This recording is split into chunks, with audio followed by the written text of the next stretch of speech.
The first time my twin brother stole my name, I spent 6 years trying to prove I was myself. The second time, I watched him walk onto my company's jet carrying my passport, my boarding documents, and my fiancée's hand. Then I ordered another coffee. "Sir?" The gate attendant looked at me strangely. "Your aircraft is closing in 4 minutes." "I know. Mr. Rowan said you were running late." I glanced through the terminal glass. The Gulfstream sat on the private apron under Seattle's gray morning sky. Its door was already closed. A ground technician removed the stairs. And somewhere inside, my identical twin, Declan Rowe, was sitting in seat 2A under my name. Beside him was the woman who was supposed to marry me in 7 weeks. Camille Avery. The first time this happened, I chased them. I called security. I shouted that Declan had stolen my passport. I accused Camille of helping him. Then my father arrived. Then my mother. Then our company counsel. Within 20 minutes, everyone had one question. Not, why did Declan steal Gavin's identity? Instead, why is Gavin behaving like this? That question ruined my life. This time, I took a sip of coffee and watched the jet begin taxiing. The attendant frowned. "Mr. Rowe?" "Yes? Are you sure everything is all right?" I smiled. Everything is finally exactly where it belongs. My name was Gavin Rowe. 37 years old. Co-founder and chief systems architect of North Star Flight Dynamics, a Seattle aerospace company that designed autonomous flight control and navigation systems for commercial and defense customers. Declan was my identical twin. Same height. Same face. Same brown eyes. Same scar near the left eyebrow from crashing bicycles into each other when we were 11. But fingerprints were different. Voice patterns were different. And the way we treated people had never been remotely the same. That distinction did not save me the first time. Because people saw twins and assumed resemblance ended at the skin. Our parents encouraged it. Declan is more social. Gavin is more serious. Declan understands people. Gavin understands machines. For 37 years, every difference became a family joke. Until Declan discovered being mistaken for me could make him rich. Then it stopped being funny. I knew exactly what was happening this morning because I had already lived it. The first life ended 19 months from now in the back of a prison transport van on Interstate 5. Rain. A tractor trailer losing control. Steel folding around us. Someone shouting. Then darkness. I died wearing an orange jumpsuit with my own name printed across the chest. Gavin Rowe. Even then, the irony nearly made me laugh. Because most of the crimes that put me there had been committed by a man using that name. Declan. My brother. My twin. The person everyone said could never convincingly impersonate me for long. They were right. He did not need long. He only needed signatures. Passwords. A passport. A few people willing to say, yes, that was Gavin. Camille was one of them. She became the most important one. The first time, I believed she was my fiancée. In reality, she had been sleeping with Declan for 11 months. I learned that after the indictment. By then she had already testified that I became increasingly secretive about North Star's foreign business. That I sometimes asked her to call me by Declan's name as a joke. That I told her I was considering moving assets abroad. Every statement was designed to make one thing believable. If investigators found Declan doing something under my identity, maybe that was because I had authorized it. Maybe the twins were working together. Maybe Gavin was using Declan as cover. It was brilliant. Not because the evidence was strong. Because confusion was strong. When two identical men pointed at each other, jurors looked for the person who appeared more credible. Declan smiled. I shouted. Camille cried. My family begged everyone to consider my stress. Guess who looked guilty? The flight taking off this morning was where everything began. North Star had scheduled a private jet from Seattle to Montreal for a meeting with Auraline Aerospace, a Canadian avionics manufacturer considering a licensing partnership. I was supposed to go.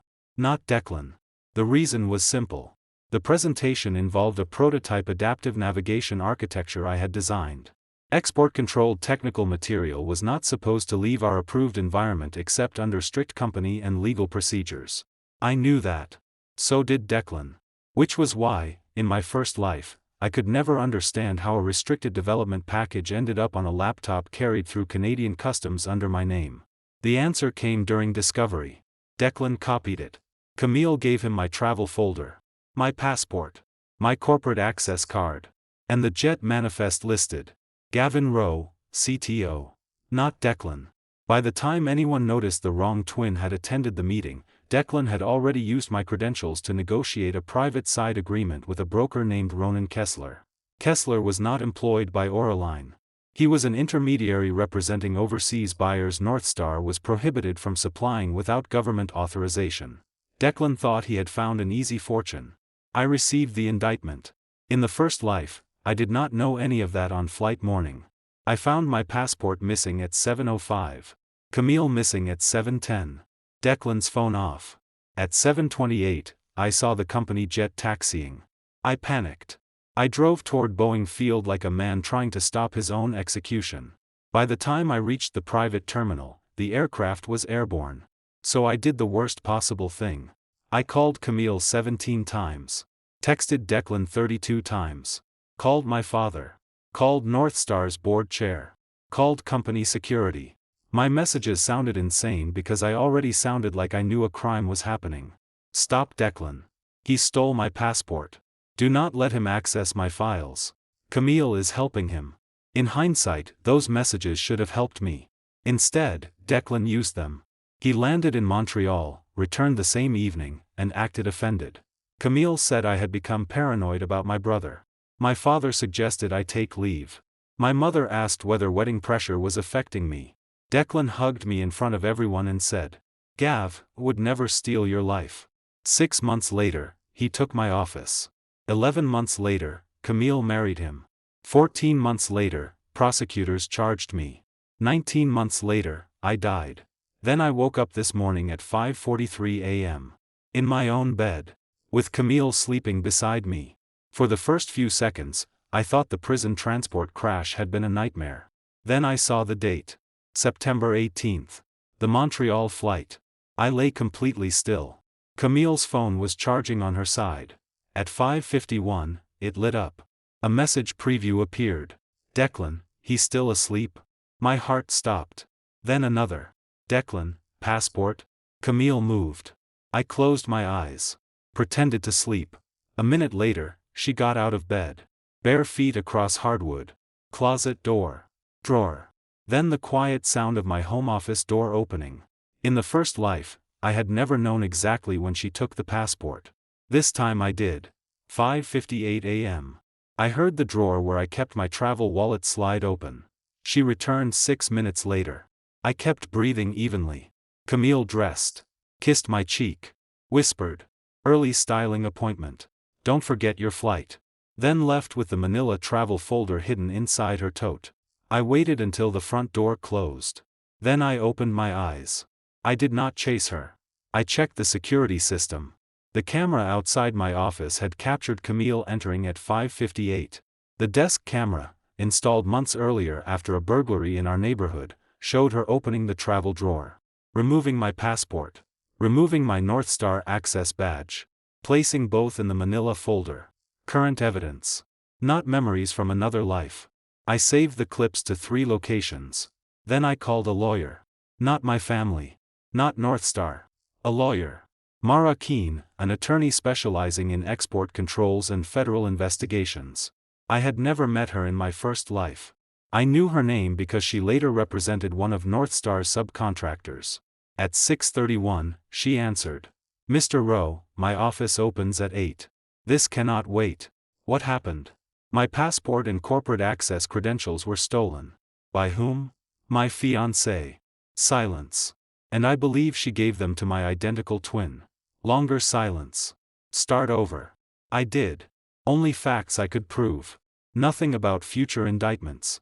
Nothing about dying. Nothing about Ronan Kessler. I told her I had video of Camille taking the documents. I told her I was scheduled on a private international flight.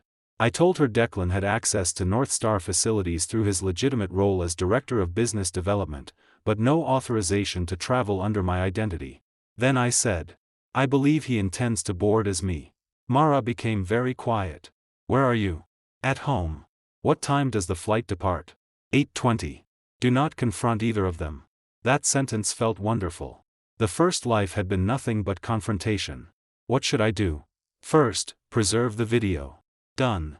Second, report the passport stolen. I did. Third, notify the company's general counsel in writing that your identity documents and access badge are missing and you are not traveling today. That mattered. A timestamp. Before the flight. I sent the email at 6:48.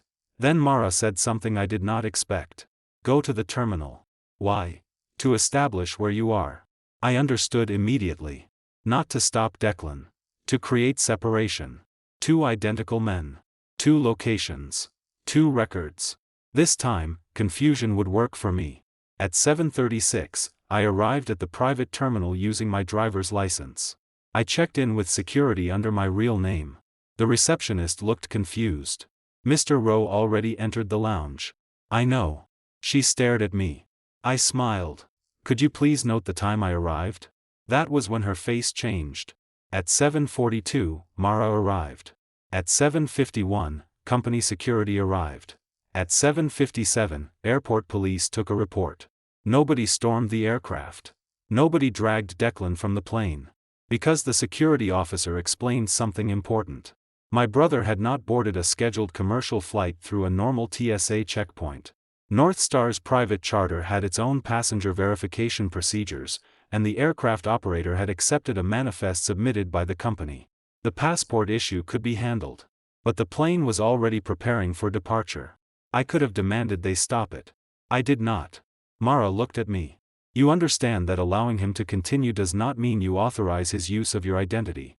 Yes. You have already reported the theft. Yes. Do not say anything suggesting you want him to commit another offense. I don't. That was true. I did not need Declan to do anything new. He had already stolen my passport. Already used my boarding slot. Already brought Camille. Whatever else he chose belonged to him.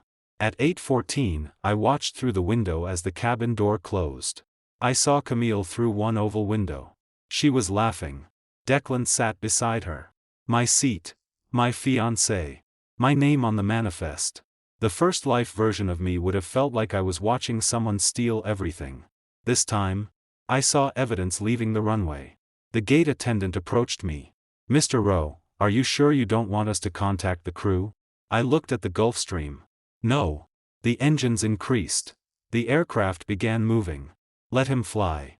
She stared at me. Mara did not. She understood. At 8:23, the jet lifted off. Camille texted me from the onboard Wi-Fi 14 minutes later. Good luck finding your passport. I stared at the message. Then another came. A photo. Declan wearing my North Star badge. Camille kissing his cheek. Caption. Maybe people finally picked the right twin. My hands went cold. Not because I was surprised.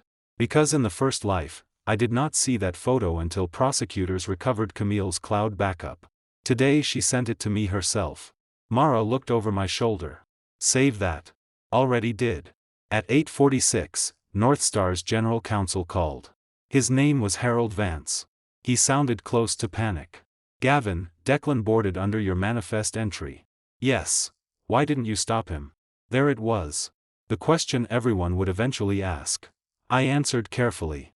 I reported my passport stolen before departure. I reported my access badge stolen. Airport security and counsel were notified. I did not authorize him. That doesn't answer why you let the plane leave. I don't control the aircraft operator. Technically true. And I'm not going to physically fight my twin in a terminal to prove which one of us is Gavin. Silence. That sentence mattered. Because the first life had been exactly that. Me fighting. Him smiling. Harold exhaled. We need to notify Canadian authorities. Then notify them. Another silence. Gavin. Yes? What is Declan carrying?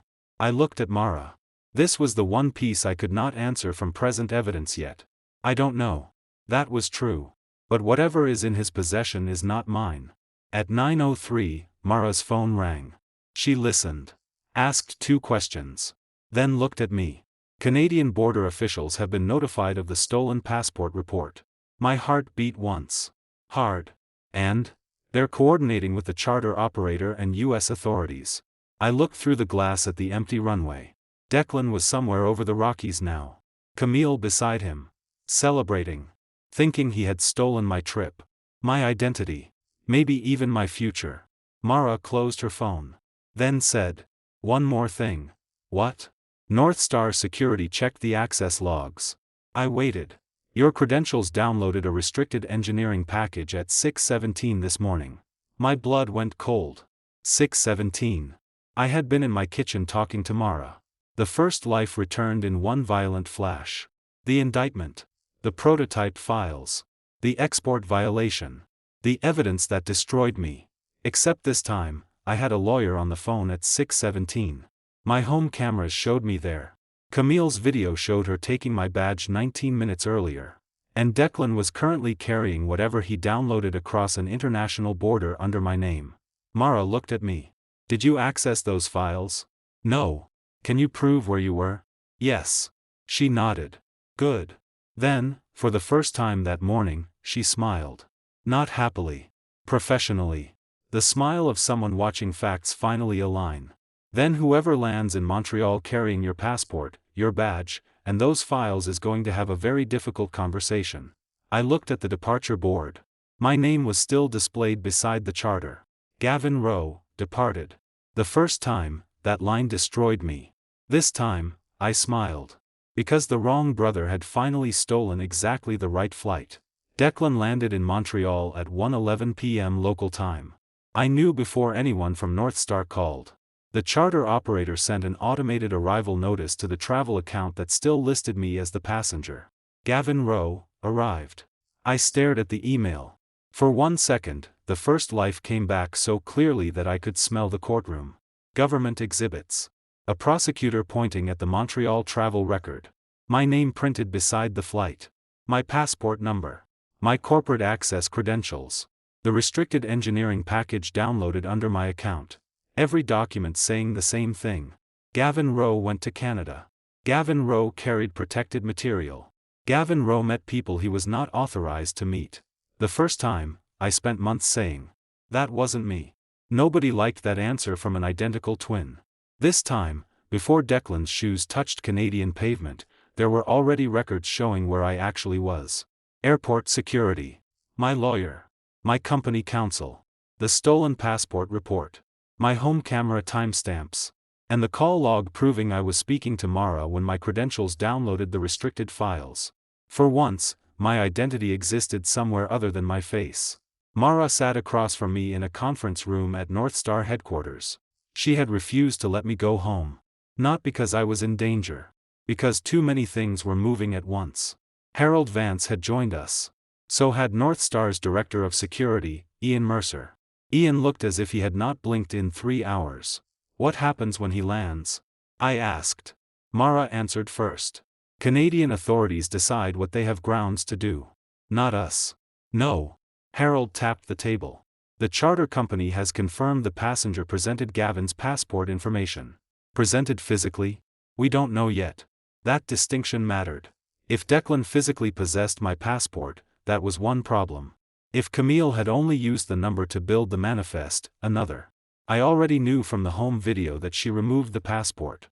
But we still needed evidence of who held it at entry. Ian said, Canadian border officers were given the theft report. So they know the document was reported stolen before departure. Yes. And the files? Mara looked at Harold. North Star had made the second report at 9:21 a.m. The restricted package contained adaptive navigation source architecture, sensor fusion models, and system-level performance data. Not nuclear secrets. Not missile launch codes. Still controlled technical data under the company's export compliance program. North Star's counsel had voluntarily notified the appropriate U.S. export control authorities once security confirmed the suspicious download. That mattered. The company did not wait to see whether anyone got caught. They documented the possible breach when it happened. Harold said, "We don't yet know whether the package physically left the United States." I frowned. "The laptop is on the aircraft. We think. Declan downloaded it. Using your credentials." "Yes. That doesn't tell us whether he moved it onto a travel device." Again. Precision. I was beginning to understand why innocent people still needed good lawyers. Truth could be ruined by careless language.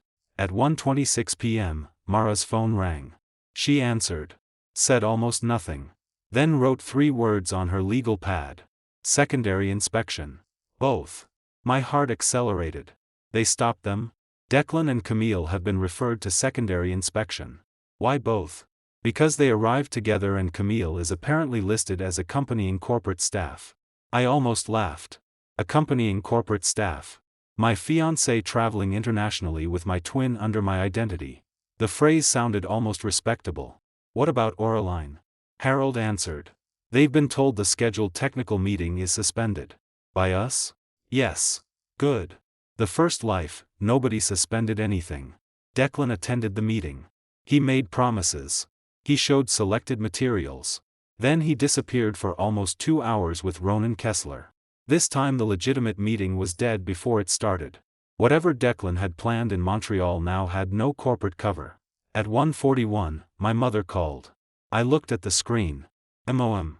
The old instinct came immediately. Answer. Explain. Ask for help. Then I remembered the first life. My mother standing in my apartment after the indictment. Crying. Saying, Gavin, if you did something wrong, just tell us. I told her Declan had done it. She answered. Why would your own brother want to destroy you?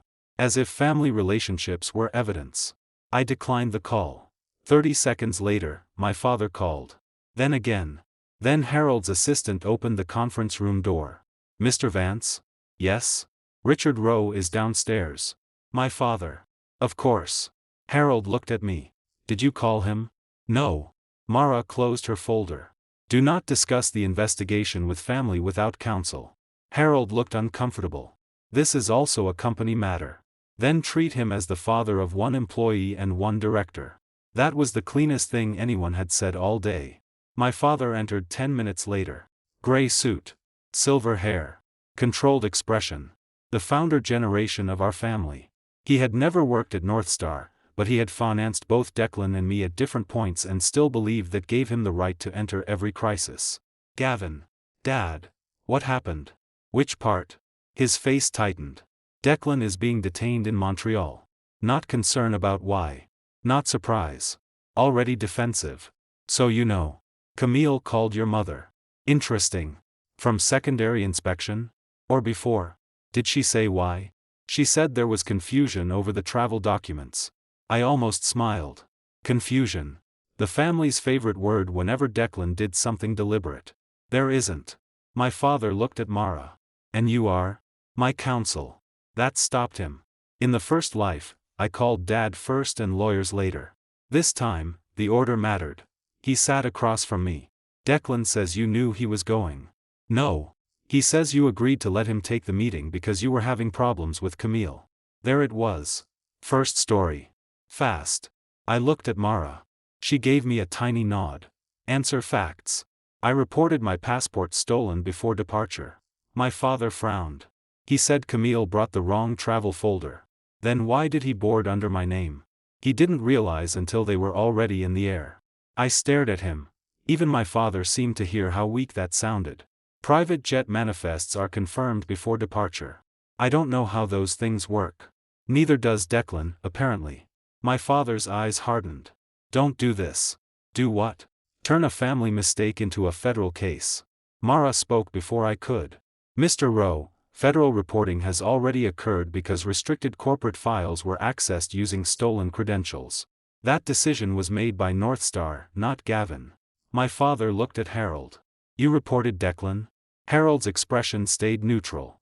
We reported an unauthorized access event. You know what this could do to him? There it was. Not. What did he access? Not. Was Gavin compromised? What could this do to Declan?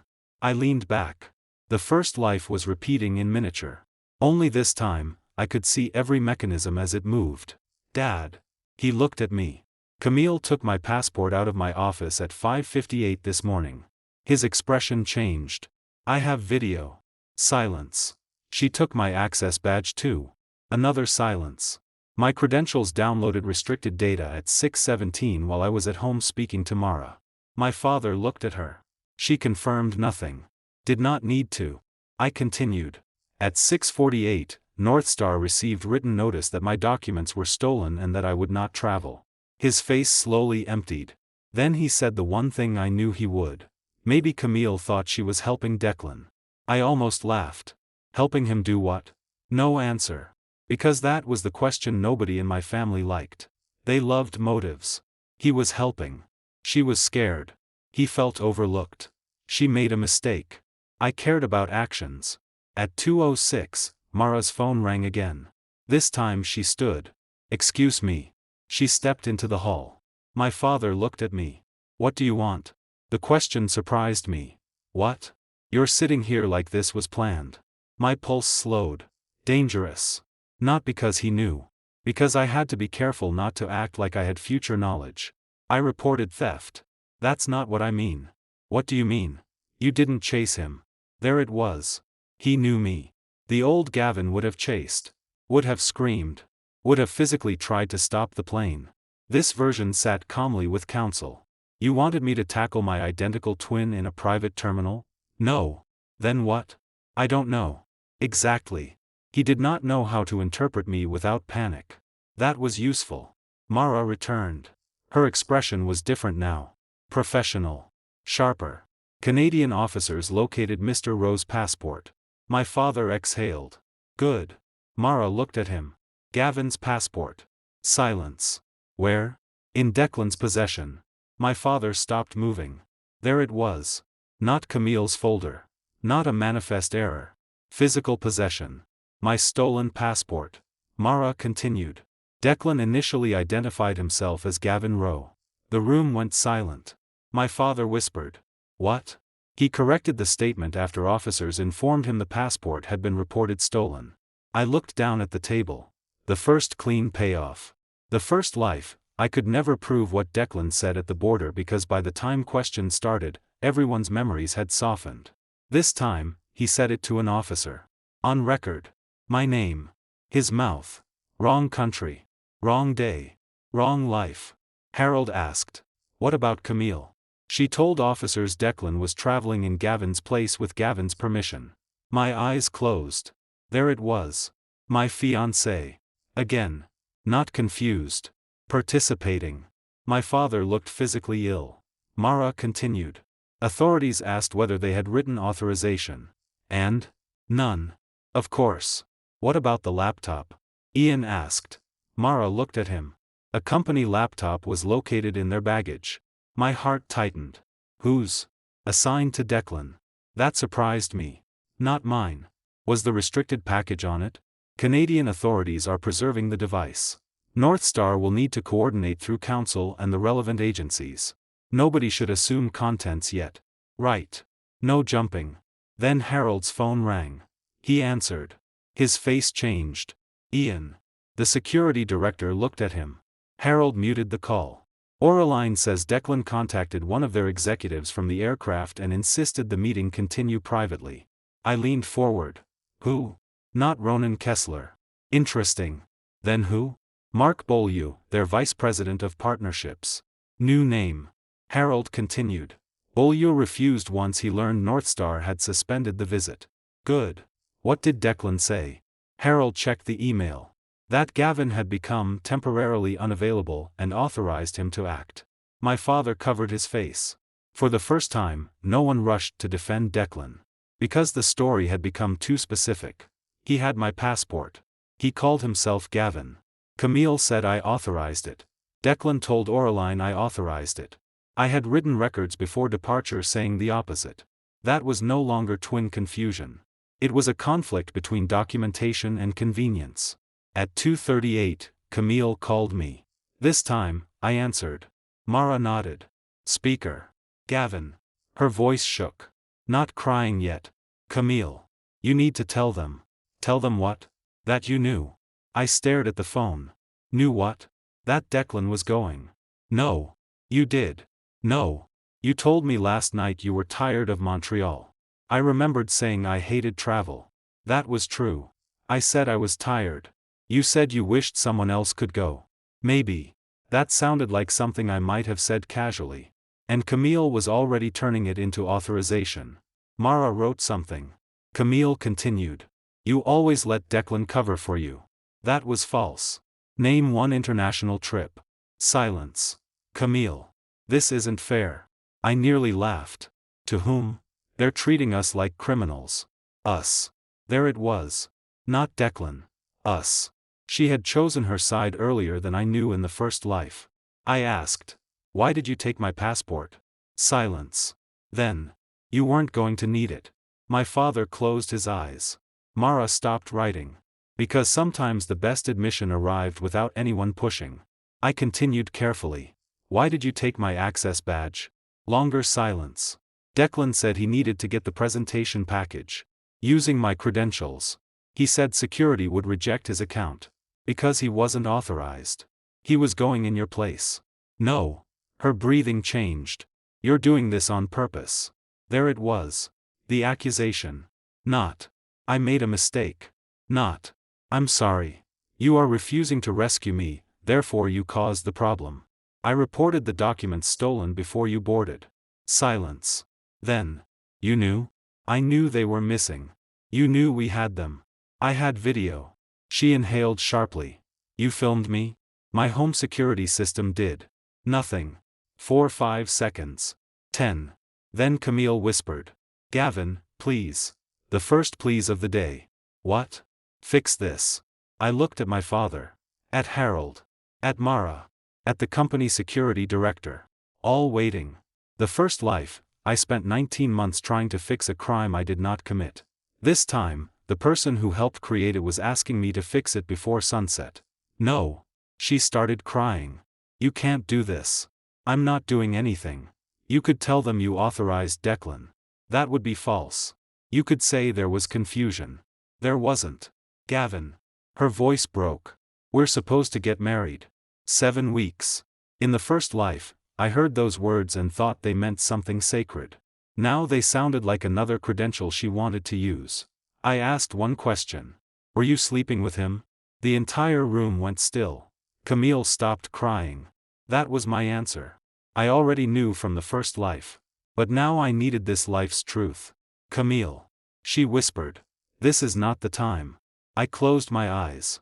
No denial. Again. Then we're done. What? The wedding. Gavin. Done. I disconnected. My father said nothing. Neither did Harold. Mara closed her notebook. At 3:04, we received the next update. Declan and Camille were not being sent home immediately. Canadian authorities were holding them for further examination regarding false identity use, the stolen passport, and the contents of their devices while coordinating with U.S. authorities. Not convictions. Not dramatic prison sentences. Questions. Records. Process. Exactly what should have happened the first time. My father finally looked at me. What happens now? I thought about 19 months in another life. The indictment. Camille's testimony. Declan wearing my name. The prison van. Then I looked at the empty chair across from me. Now everyone stops asking which twin they believe. My father frowned. And? I tapped the written theft report on the table. They start checking which one was actually there. At 3:17, North Star Security confirmed one last fact. The restricted engineering package had been copied onto Declan's assigned laptop at 6:19 a.m. 2 minutes after the unauthorized download began. The device now sat in Canadian custody. No longer on my desk. No longer connected to my name by assumption. Physically with him. For the first time across 2 lives, the evidence had traveled with the person who created it. Declan thought stealing my identity would let him take my place. He never understood the risk. If you wear another man's name long enough, eventually somebody checks what is underneath it. And this time, when they did, I was 3,000 miles away. By Tuesday morning, Declan and Camille were back in Seattle. Not free of consequences. Just physically back. Canadian authorities had released them after questioning and seizure of the laptop, passport, and several travel documents. The case was now moving through lawyers, company investigators, and federal agencies on both sides of the border. No handcuffs at the airport. No dramatic press conference. That would have been satisfying. It also would have been unrealistic. What mattered was quieter. The records existed. And records were difficult to charm. Declan walked into North Star headquarters at 9:12 a.m. wearing a navy suit and an expression I knew well. Controlled offense. The face he used whenever he had been caught doing something wrong but had not yet decided which version of the truth would benefit him most. Camille walked 3 steps behind him. She looked pale. She was still wearing the engagement ring I gave her. That bothered me more than I expected. Not because I wanted it back. Because she wore it like nothing had changed. Like she could help my twin steal my passport on Monday and still arrive at my company on Tuesday as my future wife. The lobby receptionist stood when they entered. Mr. Rowe. Both of us turned. For 1 second, the old absurdity returned. 2 identical faces. 1 name. Then the receptionist looked at me. Gavin, Mr. Vance asked you upstairs. Declan heard the distinction. So did I. It was small. But after the first life, I noticed every small thing. People were starting to separate us. Not by face. By facts. Declan came toward me. We need to talk. No. His jaw tightened. We're brothers.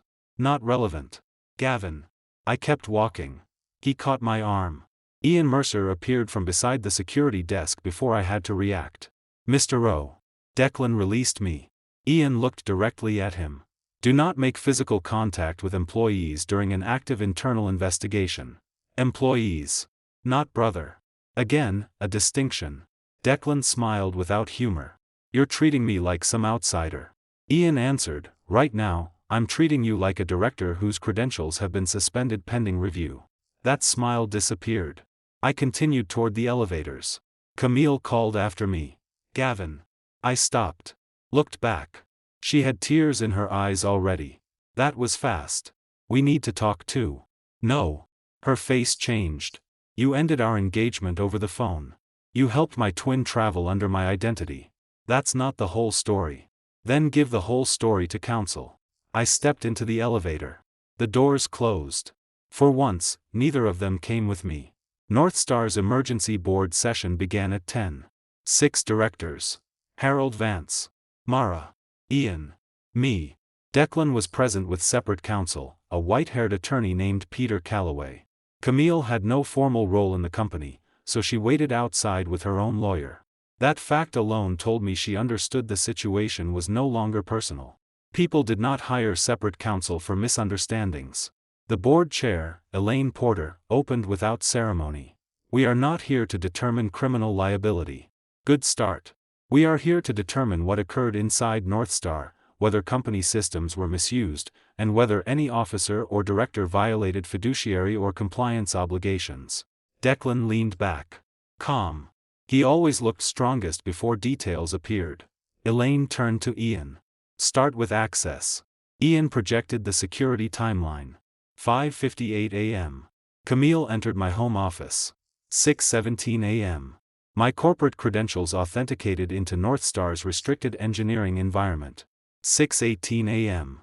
The adaptive navigation package was opened. 6:19 a.m. A copy operation transferred the package to a registered North Star laptop assigned to Declan Rowe. 6:24 a.m. The session closed. 7:08 a.m. Declan entered the private aviation terminal. 7:13 a.m. A passenger record was confirmed under Gavin Rowe's name and passport information. 6:48 a.m. appeared separately in red. My written notice to North Star that my passport and access badge were missing and that I was not traveling. Declan's attorney immediately said, the timing does not establish who physically operated the computer. Mara looked at me. I said nothing. Ian answered. Correct. That was important. No overclaiming. We have not represented otherwise. Calloway nodded. So there is no evidence Mr. Declan Rowe personally logged into the system. Ian clicked again. A new record appeared. Security camera stills from North Star's executive floor. At 6:13 a.m., Declan entered a small conference room. At 6:14, he placed a laptop on the table. At 6:16, he took an object from his jacket. My badge. The camera angle was not good enough to read the name. But the physical access logs were. My badge opened that conference room at 6:15. Declan sat alone inside until 6:27. Nobody spoke for a moment. Then Calloway said, identical twins can possess similar items. Ian looked at him. The access credential had Gavin's unique badge identifier. Silence. Declan looked at me. Not angry. Measuring. trying to figure out what I knew. That was the advantage he had lost. In the first life, he knew exactly how far ahead he was. This time, he did not know what I remembered. I had to keep it that way. Elaine asked, "Declan, why were you using your brother's badge?" He leaned forward. "Because I was traveling in his place." "Who authorized that?" "Gavin." Every head turned toward me. I expected it. Mara said quietly, "Answer only the question." I looked at Elaine. "I did not." Declan laughed once. "Come on." Elaine's face hardened. "This is not a family argument." Declan spread his hands. "He asked me to take the meeting." "When?" "Sunday night." "Where?" "At our parents' house." "Who heard it?" "Our mother." There it was. I remembered Sunday dinner. In the first life, Declan had built part of his defense around it. I had complained about the Montreal trip. Said I was exhausted. Said I wished someone else could present the partnership material. Then my mother later testified that she thought I had asked Declan to go. Not because she heard me say it. Because after the trip, Declan told her that was what I meant. Elaine turned to me. "Did you attend dinner Sunday?" "Yes." "Did you say you did not want to travel?" "Yes." Declan smiled. "A little too soon." I continued. "I said I hated the schedule. I did not authorize Declan to take my identity, passport, access badge, or restricted files." Elaine nodded. "Those are separate issues." "Exactly." Declan's smile vanished. He had relied on emotional implication. The board wanted actual authority. Calloway said, Mr. Declan Rowe believed he had permission. Mara finally spoke. "Permission to attend a business meeting does not authorize identity use." Calloway looked at her. "Nor has intent been established." "Agreed." Mara's calmness was irritating him. "That is why we are reviewing evidence." Declan interrupted. "You're all pretending this is some espionage operation." Elaine said, "Nobody said that. You suspended me. Because you entered a restricted system under another officer's credential. I was trying to save a deal Gavin was abandoning." That sentence changed the room. I felt it. So did Mara. Elaine leaned forward. "Save it how?" Declan realized too late that he had moved beyond denial. He tried to recover. "The Montreal partnership mattered." "That wasn't my question." He was silent. Elaine repeated. "Save it how?" Declan looked at his attorney. Calloway said, "My client is not obligated to characterize preliminary business discussions." Harold spoke. "Then I will." Everyone looked at him. Harold placed a document on the table. "Oraline sent this late yesterday." He projected an email. From Mark Beaulieu. It summarized the call Declan made from the aircraft. Declan had said he was stepping in for me because I was unreliable under pressure. He claimed Northstar's existing approval structure was too slow. Then he asked whether Beaulieu would meet off-site without Northstar counsel present. Beaulieu refused. Declan's face remained still. But his hands did not. His thumb pressed hard against one knuckle. That was his tell. Always had been. Elaine asked, "Why did you want to remove company counsel from a licensing conversation?" "I didn't." The email was still on the screen. Harold said, "Oraline documented the call." He misunderstood. "Of course." Harold almost never sounded sarcastic. That made it sharper. Then Elaine asked the question I had been waiting for. "Who is Ronan Kessler?" Declan stopped moving. "There. Not guilt. Recognition. Tiny. But visible. In the first life, I did not learn that name until months after the Montreal trip. This time, I had not said it to anyone. Not even Mara. I could not. I had no present life basis yet. So if Elaine knew it, Northstar had found him independently. That was exactly what I needed. Declan said, "I don't know." Harold opened another file. The seized laptop's calendar metadata was preserved before Canadian authorities returned the device to U.S. custody. He looked at Declan. There was an appointment scheduled for Monday at 4:30 p.m. in Montreal. The screen changed. R. Kessler, private. My pulse accelerated. Current evidence. Real. Not memory. Elaine asked, "Who is he?" Declan looked at me again. That was the first mistake he made all morning. Because the board noticed. Elaine followed his eyes. "Why are you looking at Gavin?" Declan answered too quickly. "I'm not." "You were." He said nothing. Harold continued. "We checked correspondence retained in your business development archive. A second record. 3 messages. Not technical details. Just enough. Kessler had approached Declan 2 months earlier about alternative licensing channels for overseas customers. North Star Compliance had never approved him. Declan had continued communicating privately. The last message was sent Sunday night. Bring the full architecture. We won't get another chance. The room changed. Not dramatically. No gasps. Just seriousness. The kind that arrived when a messy family story turned into a governance problem. Calloway asked for a recess. Elaine refused. Not yet. Declan looked directly at me. You knew. Everyone heard it. I did not move. Knew what? You knew there would be scrutiny in Montreal. I held his eyes. I knew my passport was missing. No. His voice sharpened. You knew something. Danger. This was where I had to be careful.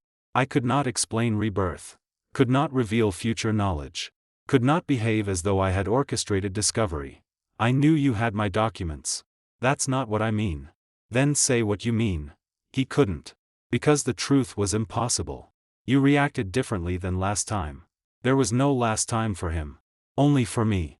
Elaine interrupted. That is enough. She looked at Declan.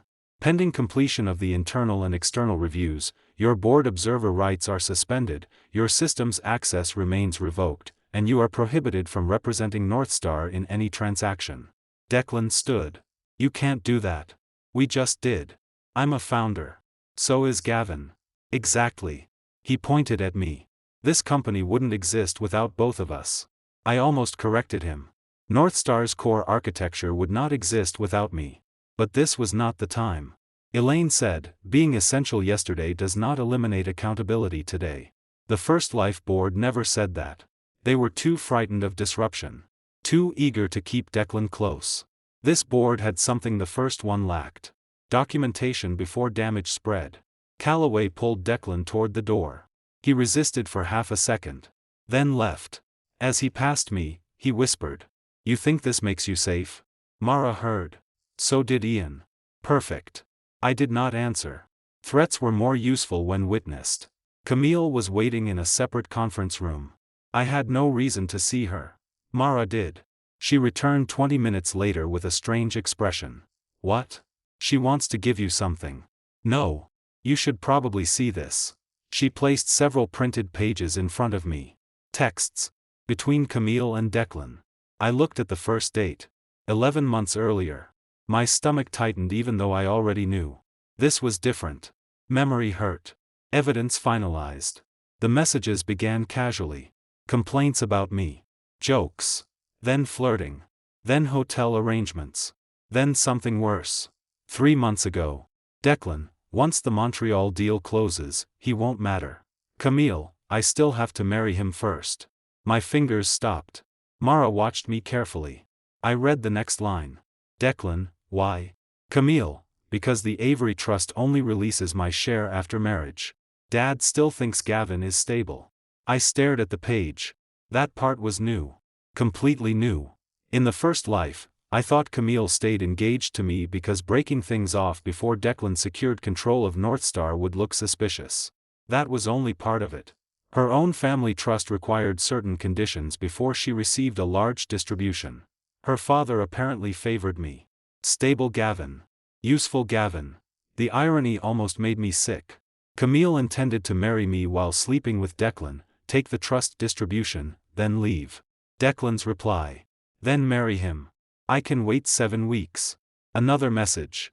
Camille, you'll still take Montreal? Declan, with his passport, everyone sees what they expect. I read that line twice. There it was. Intent. Not confusion. Not mistaken luggage. Not implied permission. A plan. My face. My name. Expectation as camouflage. Mara said, Camille's lawyer provided these during a cooperation discussion. I looked up. She gave him up. Partially. Why?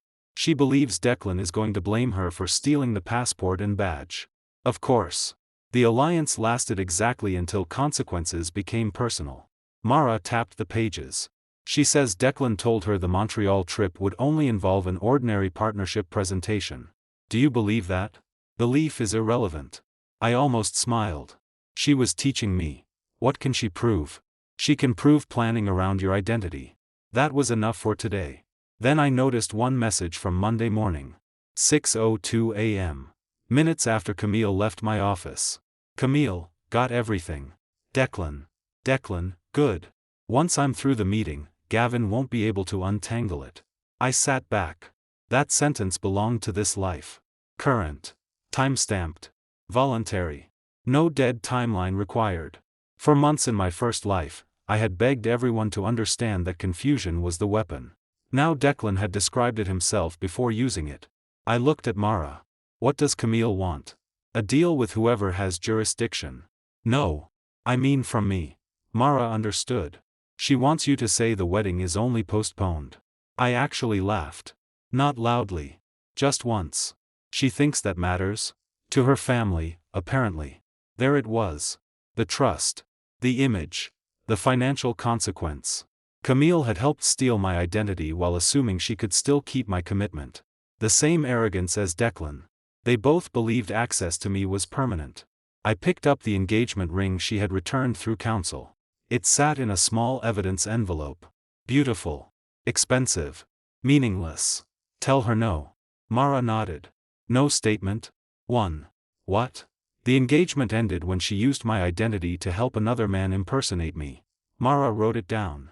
Anything else? I looked at the messages again. At Camille planning to marry me for a trust payout. At Declan planning to use my face as cover. At two people who believed my name was something they could borrow.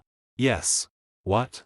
Tell Harold I want a complete audit of every authorization tied to my identity for the last 12 months. Mara looked at me. That could be extensive. I know. Why 12 months? Because in my first life, Montreal was not the first time.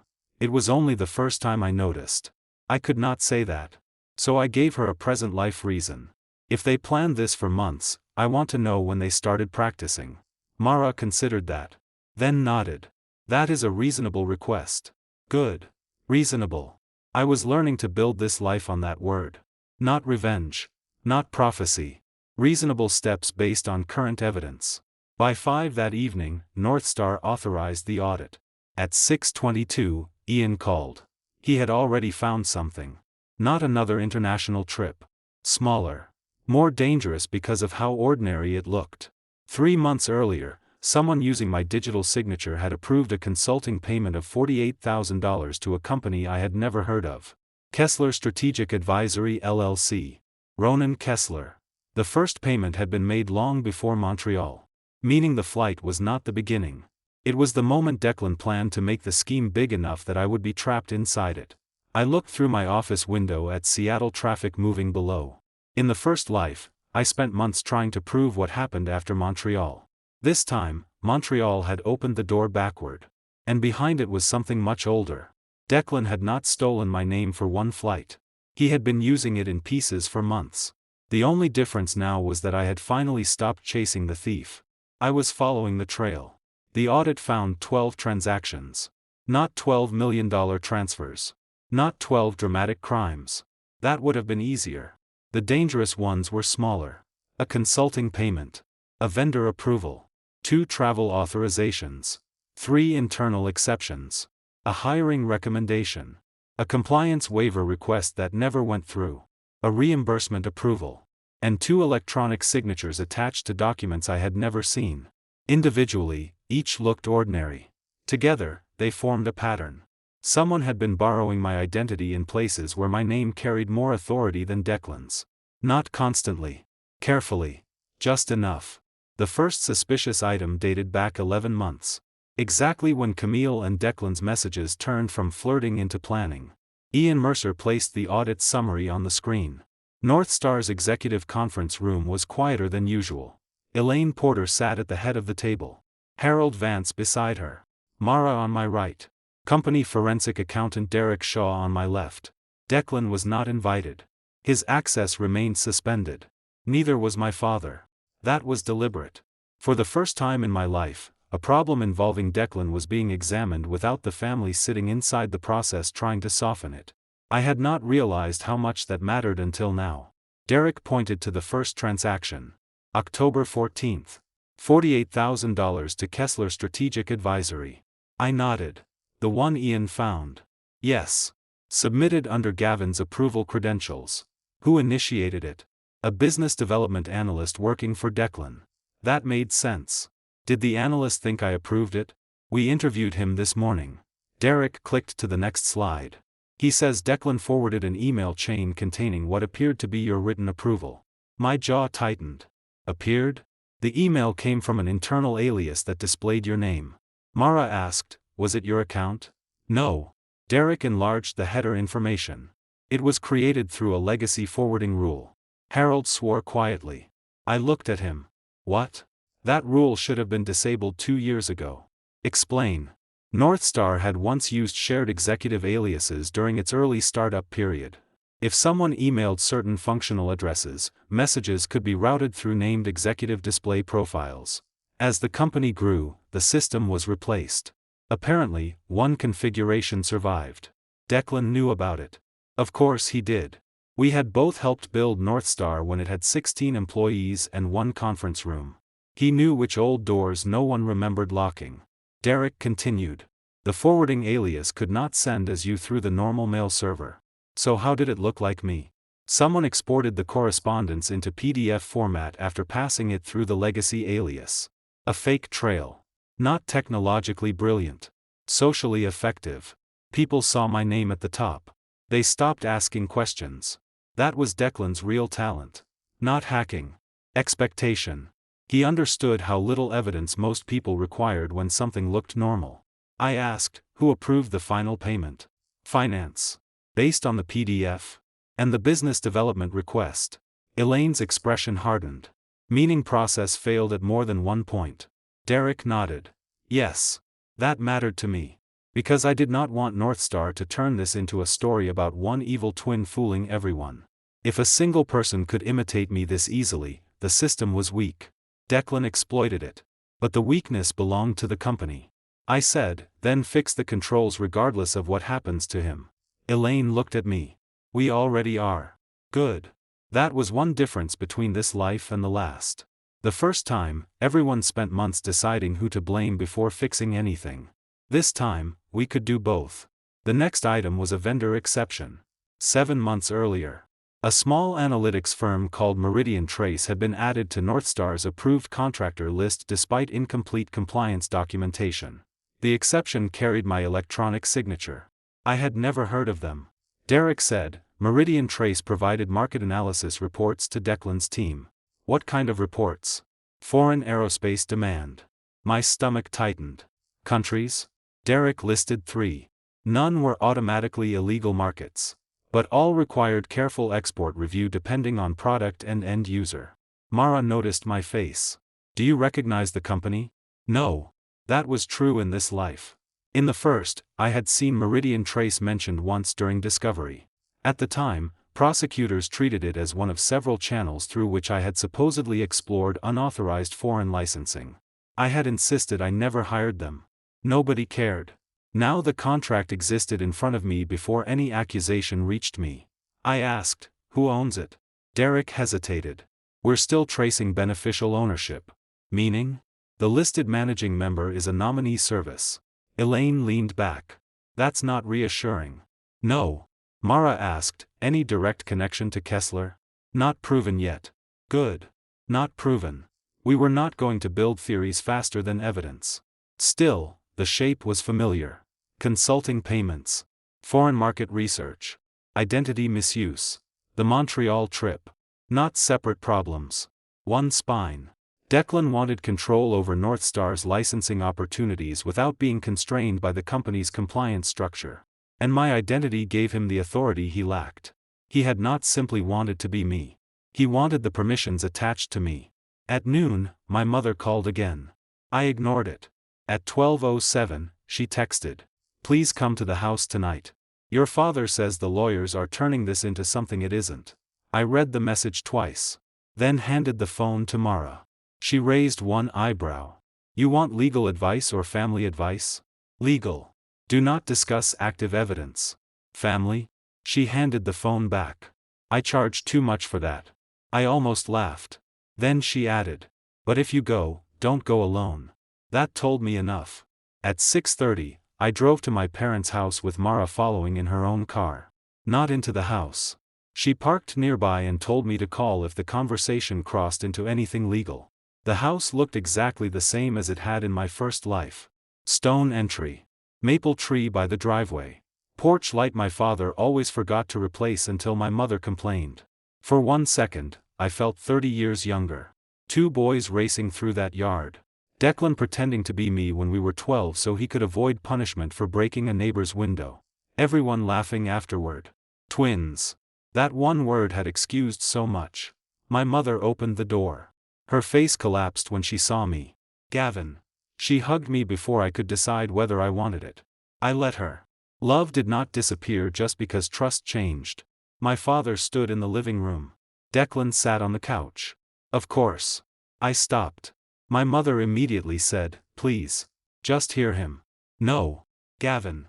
I was told this was family. It is. I looked at Declan. No. This is an active company investigation. Declan stood. You're really going to hide behind lawyers now? I almost smiled. Absolutely. He looked offended. As if using counsel was somehow less honorable than stealing a passport. My father said, "Sit down." I remained standing. No. His expression tightened. You're still my son. Yes. And Declan is still your brother. Yes. Then stop acting like he's some stranger who broke into your house. I looked at him. He used stolen credentials to access restricted company files. My father exhaled sharply. He made a bad decision. 1. Silence. My mother stepped between us. Gavin, your brother says he was trying to save a major deal. There it was again. Trying to save. I asked, did he tell you about Kessler? Declan's face changed. Tiny. Enough. My father looked at him. Who? I nodded slowly. So no. Declan said, you have no idea what you're talking about. I know enough not to discuss evidence with you. You're enjoying this. That accusation came faster now. I studied him. Is that what you think? You've always wanted everyone to see me as the screw-up. My mother said his name quietly. Declan. No, Mom. He looked at me. For once, say it. Say what? That you think you're better than me. I had heard versions of this my entire life. Not exactly those words. But close. Gavin got better grades. Gavin built things. Gavin was responsible. Declan made friends. Declan sold ideas. Declan made people laugh. Every family gathering eventually became a comparison neither of us asked for. I used to think Declan hated being compared to me. In the first life, I learned something worse. He did not want comparisons to stop. He wanted to win them. I answered carefully. I don't think I'm better than you. He laughed. Bullshit. I think I'm responsible for what I do. The room went quiet. And you're responsible for what you do. That landed harder than an insult. Because it removed the competition. No better twin. No worse twin. Just actions. My father said, he could lose his career. I looked at him. If the facts support consequences, yes. He helped build North Star. So did I. You're protected. That word stopped me. Protected. I turned fully toward him. Protected from what? You're still CTO. I didn't steal anyone's identity. He made one terrible mistake. I stared at my father. Then asked. If I had taken Declan's passport, used his credentials, traveled internationally under his name, and carried company files I wasn't authorized to take, would you call it one terrible mistake? He opened his mouth. Stopped. My mother looked away. There it was. The answer nobody wanted to give. My father would have been furious. Not because he loved Declan more. Because the family had assigned us roles. Declan was impulsive. Therefore his actions were interpreted through impulse. I was responsible. Therefore any mistake by me would have been interpreted as deliberate. The same family system protected him and condemned me using the exact same expectations. I had never seen it this clearly before. Declan said, you planned this. My mother looked at him. What? He pointed at me. He knew I would take the flight. Dangerous again. I kept my expression neutral. How? I don't know. Then why say it? Because you were waiting at the terminal with a lawyer. My father looked at me. That detail bothered him too. I answered truthfully. I discovered my passport and badge were stolen. I called counsel. You didn't warn me. Declan's voice rose. That was the first time he said it plainly. Not. You didn't stop me. You didn't warn me. I looked at him. Warn you that using my stolen passport might have consequences. His face hardened. You could have called. I could have. Exactly. And told you what? He said nothing. Give back the passport you knew wasn't yours? Silence. Don't access files you weren't authorized to access. Nothing. Don't impersonate me at an international border. My mother whispered, Gavin. I looked at her. No. I want to understand what warning he thinks I owed him. Declan stepped closer. You wanted me caught. The room became still. That was closer to the truth than anyone realized. But wanting him caught was not the same as causing his conduct. And I needed to remain anchored there. I wanted my stolen identity documented. He stared at me. That's not an answer.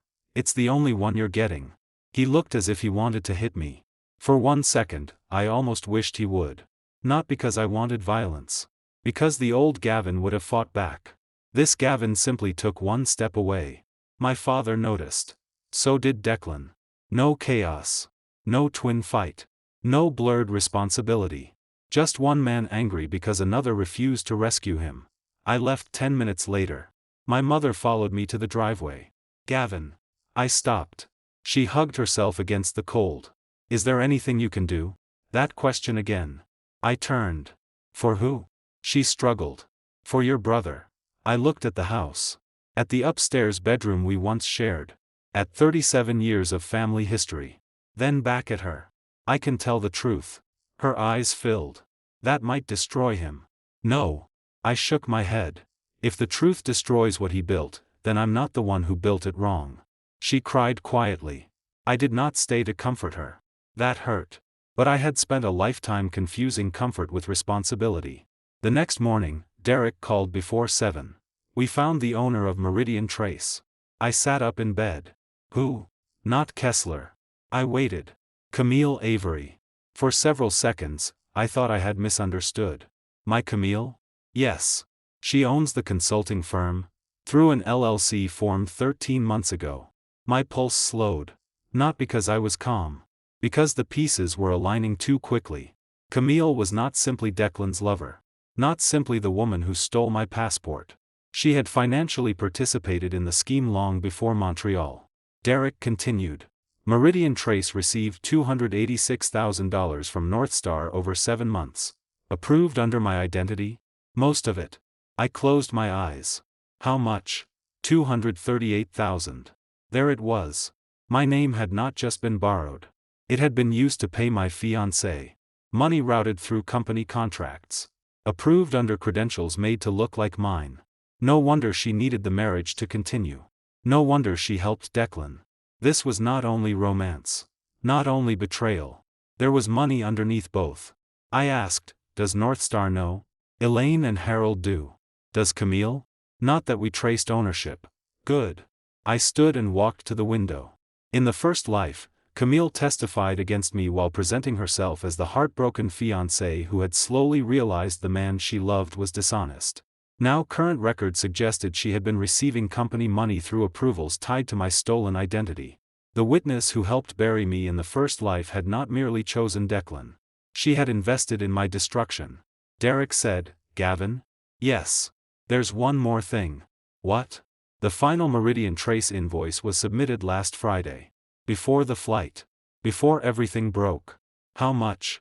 400,000. For what? He paused. International market entry strategy.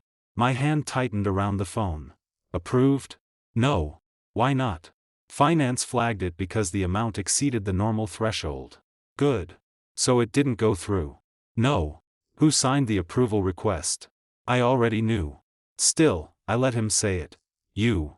I looked at my reflection in the glass. Same face as Declan. Same name he kept borrowing. But for the first time, the system was no longer asking which twin looked believable. It was following dates, devices, payments, ownership. And every trail was moving away from me. Toward them. Camille arrived at Northstar with 2 lawyers. That told me more than her expression did. One attorney handled corporate matters. The other specialized in federal investigations. 3 days earlier, she had called me from Montreal crying because I would not rescue her. Now she walked into our executive conference room wearing a charcoal suit, no engagement ring, and the kind of controlled expression people learned when every sentence might become evidence. I did not attend her interview. Mara insisted. You are the victim of the identity misuse and also a company officer. So there is no reason to turn this into a confrontation. I want to hear what she says. You will. When counsel summarizes what can properly be shared.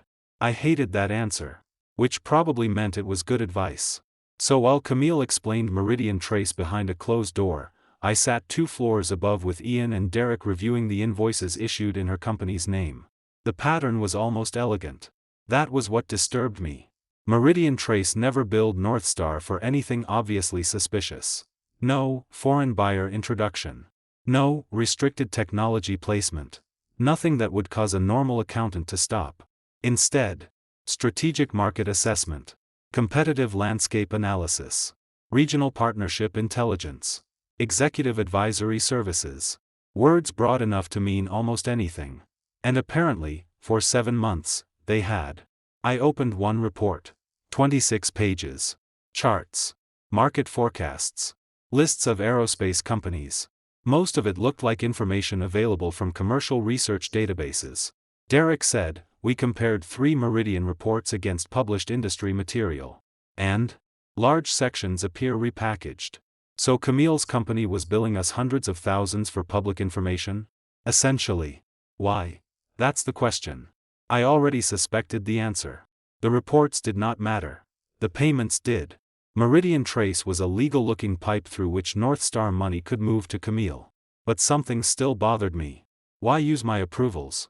Derek looked at me. To avoid scrutiny? Declan headed business development. He could approve small consulting engagements inside his authority. Not all of these. No. But some. Yes. I pointed at the first invoice. 48,000. He could have handled this without me. Derek studied it. Then nodded slowly. So why create a false Gavin approval when he didn't need one? Exactly.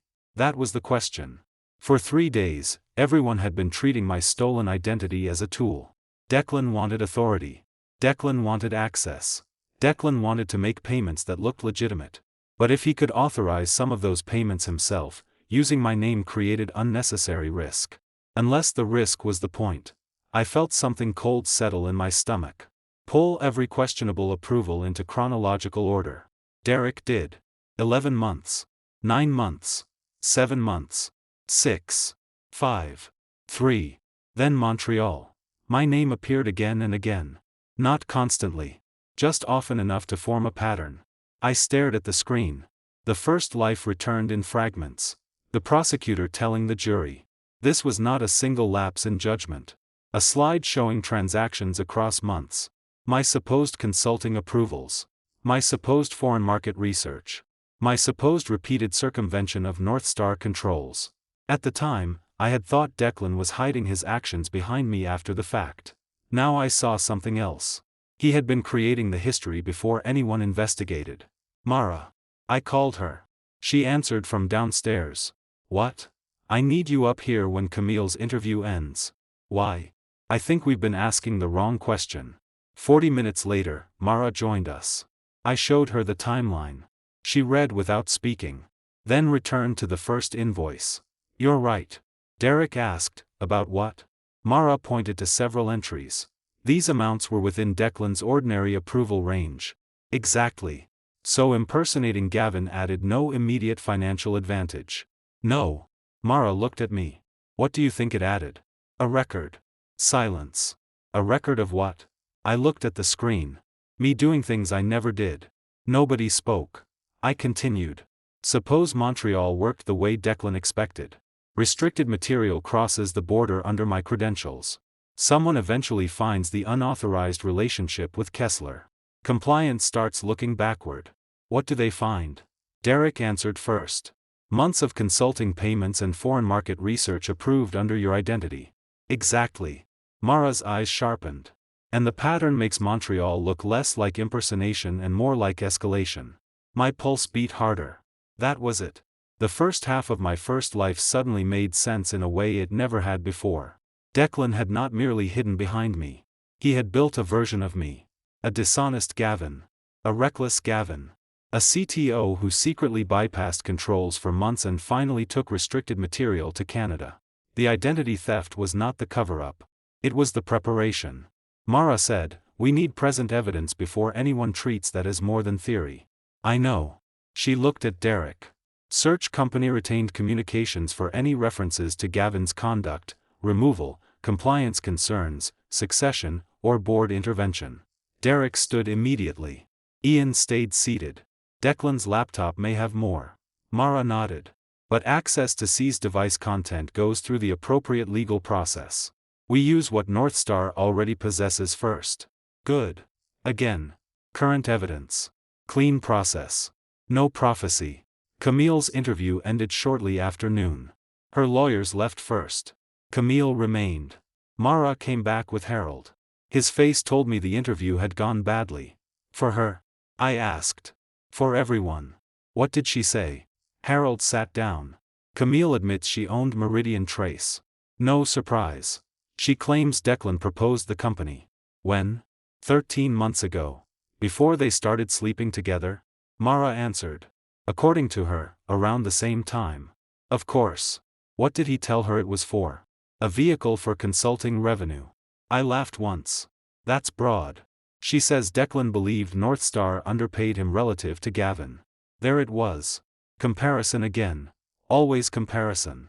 So he decided to pay himself through my fiancée? Indirectly. Harold continued. Camille kept approximately 30%. The remainder was transferred through legitimate banking channels to accounts associated with businesses Declan controlled or benefited from. Not a mysterious offshore empire. Just self-dealing dressed as consulting. Ugly enough. Did she know my identity was being used? Mara looked at me. Yes. The word landed quietly. She says the first time, Declan told her it was only because your approval would make finance process the invoice faster. And after that? She stopped asking. Convenient. Did she understand the approvals were false? Yes. No hesitation. Good. At least that part was clear. And the marriage? Mara's expression changed. She confirms she intended to marry you and remain married long enough to satisfy conditions in the Avery family trust. I stared at the table. The information no longer hurt the way it had yesterday. Maybe because betrayal became less personal once it was itemized by lawyers. Maybe because I had finally stopped imagining Camille as someone who had been confused between two brothers. She had chosen. Repeatedly. Did my father know? No evidence of that. Her father? He knew nothing about Declan, according to her. Good. One less conspiracy. I had no interest in discovering that every person around me was secretly evil. Real betrayal was bad enough. Harold continued. Camille says Declan expected you to remain CTO through the Montreal deal. That caught me. Remain? Yes. Then what? She became vague. Mara corrected him. She became legally cautious. What did she actually say? Mara opened her notes. Quote, Declan said Gavin would not be in a position to challenge what came next. My breathing slowed. Did she ask what that meant? She says she assumed you would be forced out. Of Northstar? Yes. The room became quiet. There it was again. Not stealing one trip. Replacing me after it. Mara looked at me. Still not enough to prove the theory. I know. But we were getting close. At 2:16 p.m., Derek called. He sounded different. Come to the forensic room. All four of us went. He had searched Northstar's enterprise cloud archive. Not Declan's seized device. A company-managed account that synchronized business development working documents automatically. One file had been deleted Monday morning. Deletion did not remove it from the archive. The file name was ordinary. Leadership Risk Notes, Draft. Created 6 weeks ago. Last edited Sunday at 11:43 p.m. The night before Montreal. Derek opened it. The first paragraph made my skin go cold. Gavin Rowe's recent conduct creates increasing operational and compliance concerns that may require temporary removal of technical authority. I read it again. Recent conduct? Derek scrolled. The draft listed examples. The Meridian Trace payments. The foreign market consulting. Several questionable authorization exceptions. Every item tied to my stolen identity. My own fabricated record. Then, if the Montreal engagement confirms further circumvention of process, the board should consider immediate administrative leave pending independent review. Mara stopped breathing for half a second. Harold whispered, "Jesus." The document had been created before the flight. Before the alleged Montreal violation existed. Declan had already drafted the board argument he planned to make after it happened. I moved closer to the screen. There were tracked edits. One note read, "Need Camille's statement re Gavin secrecy/stress." Another, "Dad can support pattern of erratic behavior if necessary." My hands became fists. Not because my father was involved. There was no evidence he was. The phrase meant Declan planned to use him. Use my family's existing assumptions. Gavin is intense. Gavin is under pressure. Gavin gets obsessive. The same story that destroyed me the first time. Only now I was reading the outline before he could perform it. Derek scrolled farther. Another line. Post-review technical leadership transition, D-Row interim authority. No ambiguity. No emotional interpretation. Declan had written himself into my job. Harold sat down slowly. For the first time since the Montreal flight, he looked personally betrayed. He planned to bring this to the board. Yes. Mara pointed to the metadata. Can we establish authorship? The file was created through Declan's company account. Any shared access? His executive assistant had permission to the folder, but revision logs show the Sunday edits from Declan's authenticated session. Good. Not magic. Not perfect proof of every thought. But enough to change the internal investigation. I stared at the document. The first life indictment finally made sense. Declan did not simply hope people would confuse us. He engineered what they would see when they eventually looked. A year of false approvals. A compromised fiancé ready to describe me as secretive. Parents conditioned to interpret me as intense and Declan as impulsive. Then one spectacular international incident. Afterward, he could stand in front of the board looking reluctant and concerned. He would not say, "I want Gavin's job." He would say, "For the company, someone has to step in." And everyone would applaud the responsible brother. In the first life, that was almost exactly what happened. I had thought he improvised it. He had rehearsed it. At 4, Elaine called another emergency session. This time, Declan attended remotely with Calloway. Elaine placed the draft memorandum on screen. Declan's face changed immediately. "Not much. But enough." "Did you write this?" she asked. Calloway intervened. "We need time to review the document and its provenance." Elaine nodded. "You'll have it." Then she continued. "But until that review is complete, the board is taking additional action." Declan leaned forward. "What action?" "You are removed from all officer and management functions effective immediately." His face hardened. "You already suspended me. Your director status is now being addressed under the company's bylaws and shareholder agreements. Council will circulate the formal process." He looked at me through the screen. "This is what you wanted." "For once," I answered. "No." He laughed. "Don't lie. I wanted you to stop using my name. You always wanted Northstar to yourself. That was almost funny. You drafted a memo putting yourself in my job." His expression flickered. Then anger replaced control. "You left gaps." "What?" "You built the technology and expected everyone else to orbit around you." There it was. Not denial. Resentment. "You got the title. The respect. Dad introduced you as the genius. Camille chose you first. Camille chose me first." As if she were a trophy. As if my entire life were an inventory he had been denied. Declan continued. "Do you know what it's like having your own face and still being treated like the copy?" The room went silent. For 37 years, I had known he resented comparisons. I had never understood what he did with that resentment. Now I did. He did not want a life separate from mine. He wanted proof that mine should have been his. Elaine cut him off. "This meeting is concluded." Calloway tried to speak. She ended the connection. The screen went black. I sat there looking at my own reflection. My face. His face. For the first time, they no longer felt interchangeable. Because identity was never bone structure. It was history. Choices. Responsibility.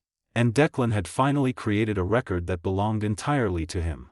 That evening, Camille waited outside North Star. I nearly walked past her. Gavin. I stopped. She looked exhausted. I told them everything. No. Her face fell. You told them what you thought would help you. That's not fair. It's accurate. She looked toward the street. Declan said you would recover. I froze. That phrase. Too familiar. What? He said even if the board removed you, you'd land somewhere else. My voice became very quiet. He said that?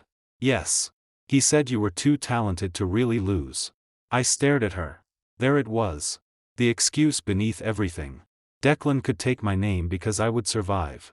Camille could marry me for money because eventually I would recover. My parents could protect Declan because Gavin was stronger.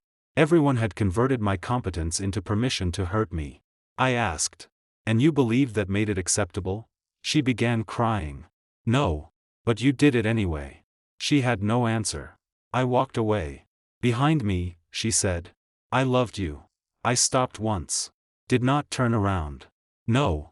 My voice stayed calm. You loved what I could survive. Then I kept walking. Because at last I understood what Declan's plan had really been. He had never needed to become me forever. He only needed to wear my name long enough to make everyone believe I deserved what came next. In my first life, it worked. In this one, he had left his own draft behind. And the next time he tried to tell the world who Gavin Rowe was, he would have to explain why he had written the story before the crime even happened. 3 days after the board removed Declan from management, my father came to my office carrying a document. No lawyer. No mother. No Declan. Just him. That worried me more than if he had brought all three. He stood outside my door until my assistant, Nora Bell, asked whether I wanted security. No. I looked through the glass. Let him in. My father entered and closed the door behind him. He looked older. Not dramatically. Just tired in a way I had never seen before. He placed a folder on my desk. I need you to read this. I did not touch it. What is it? A statement. For who? Declan's lawyers. Of course. I leaned back. What does it say? My father opened the folder himself. It doesn't say you authorized the passport. Good. It doesn't say you authorized the files. Also good. His jaw tightened. It says there had been informal discussions about Declan covering parts of the Montreal trip. I stared at him. No. You haven't read it. I don't need to. Gavin. No. He put both hands on my desk. This could keep the situation from becoming worse. For him. For the family. There it was. The family. The word people used when they wanted one member to absorb damage created by another. I looked at the first page. The wording was careful. Very careful. It did not explicitly say I gave permission. It said, in the days preceding the Montreal trip, Gavin Rowe expressed reluctance to travel and discussed the possibility that Declan Rowe might assist with or assume portions of the scheduled business engagement. True enough to sound harmless. Dangerous enough to create ambiguity. Then, any misunderstanding regarding the scope of that assistance occurred within an informal family and business context. I closed the folder. No. My father exhaled. You are not lying. Yes, I would be. You did say you didn't want to go. I said I was tired. You said Declan could handle the relationship side better than you. Probably. So this statement is accurate. No. His voice hardened. Which sentence is false? I looked at him. The one that doesn't exist. He frowned. What? The sentence every investigator will infer after reading this. I pushed the folder back. Gavin expected Declan might take his place. My father said nothing. That is why this was drafted. No. Yes. You're seeing traps everywhere. I finally started noticing them. That hurt him. Good. Some things needed to. My father walked to the window. For a while, neither of us spoke. Then he said, your mother hasn't slept. I looked down at my desk. I'm sorry. Declan could be charged. Yes. You say that like you're discussing whether. What do you want me to do? He turned. Help. How? Give context. The context is that he stole my passport. He's your twin. That doesn't change the passport. He was scared. That doesn't change the badge. He thought the deal was slipping away. That doesn't change the files. My father's face reddened. Do you hear yourself? Yes. You sound like you don't care whether your brother's life is destroyed. I stood. Dad. My voice was quieter now. Do you know what I keep hearing? He stared at me. Everyone asks what the truth will do to Declan. I stepped around the desk. Nobody asks what Declan intended the lie to do to me. Silence. For the first time, his anger broke. Not disappeared. Broke. He looked down. I don't know what he intended. I do. His eyes came up. I immediately corrected myself. I know what the current evidence shows. Important distinction. The memo he drafted before Montreal said I should be removed if the trip produced another compliance problem. My father said nothing. He listed false approvals under my identity as evidence against me. Still nothing. He planned to use you too. That landed. What? I had not wanted to show him that line. Now I did. I pulled up the archive draft and rotated the screen. Dad can support pattern of erratic behavior if necessary. My father read it. Once. Then again. His face changed. He wrote this? Yes. You're sure? Northstar's archive ties the edits to his company session. My father sat down. Slowly. For years, he had protected Declan because he believed he was keeping the family together. Now he was looking at evidence that Declan planned to turn that protection into testimony. Not necessarily false testimony. Something worse. A parent's interpretation weaponized against his own son. I would never have said you were unstable. I looked at him. In the first month after Montreal, would you have said I was under unusual stress? He hesitated. That was enough. Would you have said I had become obsessive about Declan? Another hesitation. Would you have said I was angry, sleeping badly, accusing people? His face fell. Because all of those things would have been true after being framed. Declan did not need my father to lie. He only needed him to describe my reaction without understanding the cause. My father whispered. Jesus. I sat across from him. That's why I'm not signing anything. He looked at the folder he brought. For the first time, he seemed ashamed of it. Declan's lawyer said this would only clarify the family context. His lawyer represents Declan. I know. Do you? That was harsher than I intended. But I did not take it back. My father closed the folder. Then asked. What happens if you do nothing? Investigators follow the evidence. And Northstar? The board follows the bylaws. And Camille? Her lawyer follows whatever strategy protects Camille. He almost smiled bitterly. You really have become a lawyer. No. I shook my head. I've become someone who stopped volunteering to be the softest target. My father left the statement behind. I gave it to Mara. She read 3 paragraphs and looked at me. You didn't sign this? No. Good. What would it have done? Potentially nothing. That surprised me. Nothing? Or potentially a great deal. She tapped the page. It introduces ambiguity into a record that is currently unusually clear. Exactly. Could Declan's attorney use it?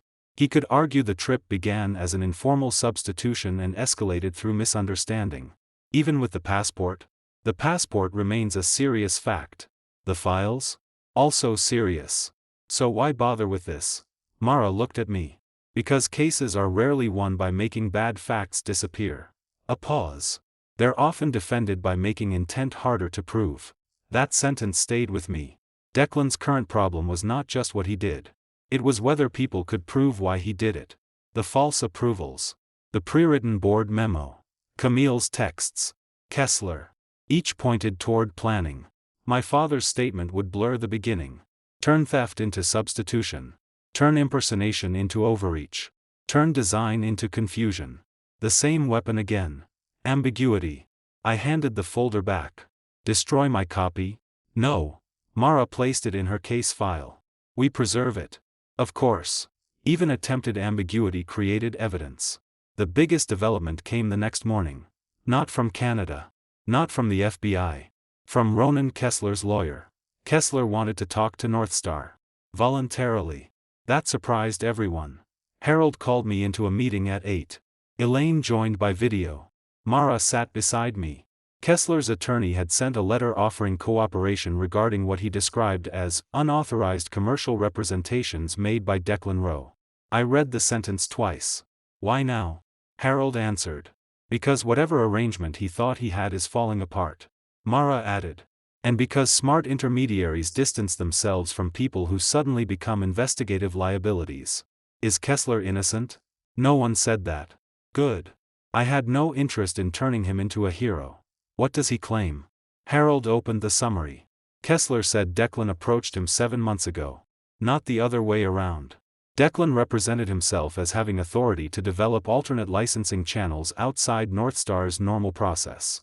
Kessler initially believed the effort had internal support. Then he asked for proof. Declan showed him approvals carrying my name. My stomach tightened. The false record again. He used my approvals to convince Kessler this was authorized. That is Kessler's account.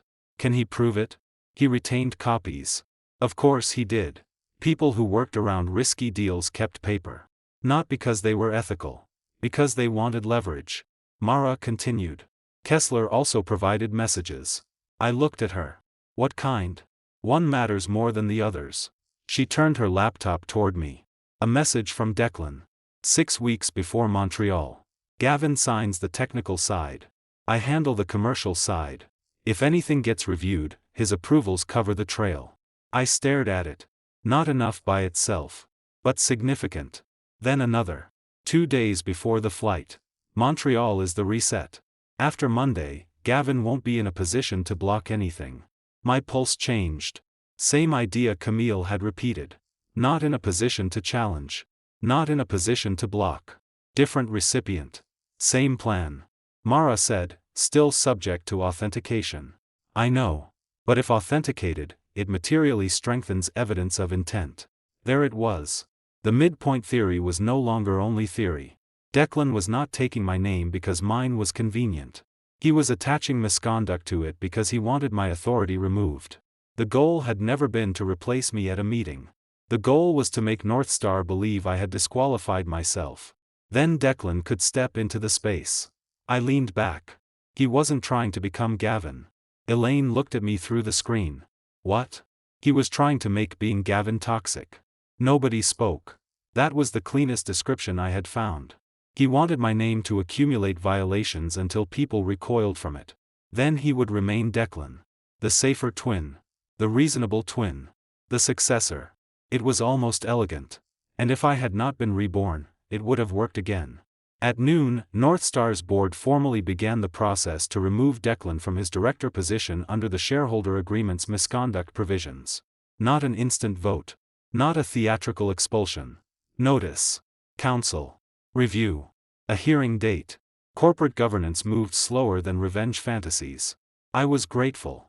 Slow meant documented. Documented meant harder to reverse. My father called after receiving notice. This time, he did not ask me to stop it.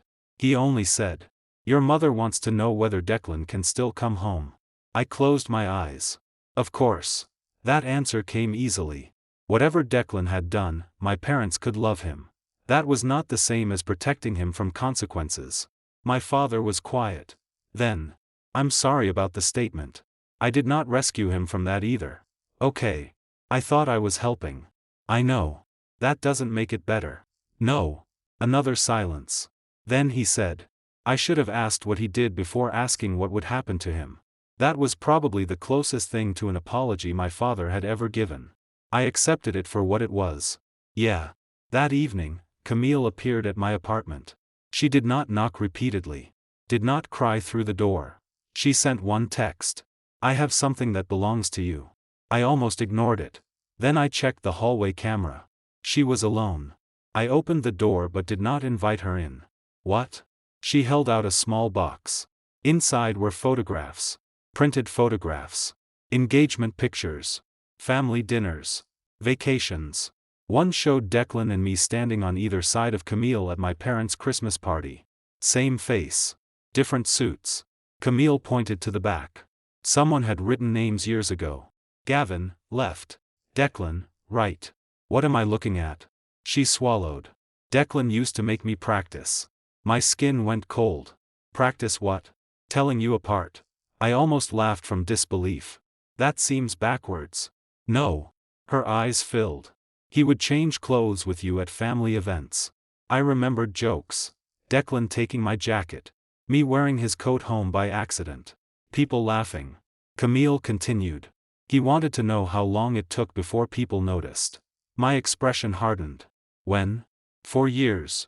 Before you were sleeping with him? Yes. That changed something. Not legally yet, but psychologically. Declan's obsession with my identity did not begin with Kessler, or Camille, or North Star. Those were simply the first times he monetized it. She handed me one photograph. On the back, beneath our names, Declan had written something in blue ink. I recognized his handwriting. Nobody sees the difference until one of us tells them. I stared at the sentence. Camille whispered. I thought it was a joke. Of course she did. Everyone did. Twins. Same face. Harmless. Until it wasn't. I gave the photos back. Give them to your lawyer. She looked hurt. I brought them to you. Then you still don't understand. What?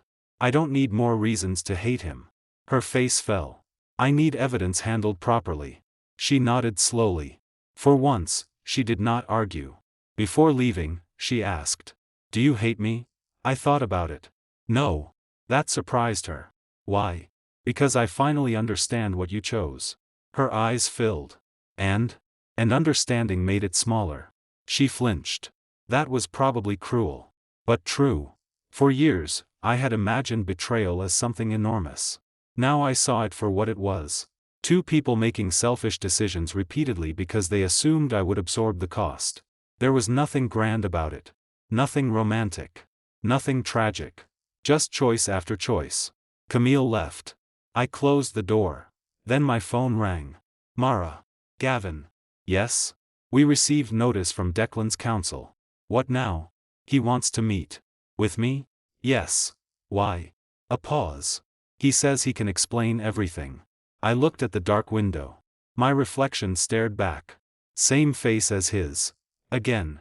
But now I knew something Declan still had not learned. Explaining why you built a trap did not make the trap disappear. What does he want in exchange? Mara answered. He wants you to support a private settlement with North Star and tell investigators you believe he never intended to frame you. There it was. The last thing he needed from my identity. Not my passport. Not my badge. Not my signature. My forgiveness. A statement only Gavin Rowe could give. I smiled. Schedule the meeting. Mara hesitated. You're willing to hear him? Yes. Are you willing to give him what he wants? I looked at the copy of his pre-written removal memo sitting on my desk. No. For the first time in 2 lives, my brother was going to have to explain why he stole my name while I sat across from him and refused to lend it back. Declan chose the meeting place. A private conference room at Callaway's law firm downtown. Neutral ground. No family. No North Star offices. No chance for either side to accuse the other of turning a business dispute into theater. Mara and I arrived first. She placed a legal pad in front of me and said, "Let me do most of the talking. I know. If he gets emotional, don't match him. I know. If he offers an apology, don't answer immediately." That one made me look at her. Why? Because apologies can carry admissions, conditions, or settlement language. I almost smiled. You really don't believe in spontaneous human interaction. I believe in it after litigation. Fair. The door opened at 10:03. Declan entered with Peter Callaway.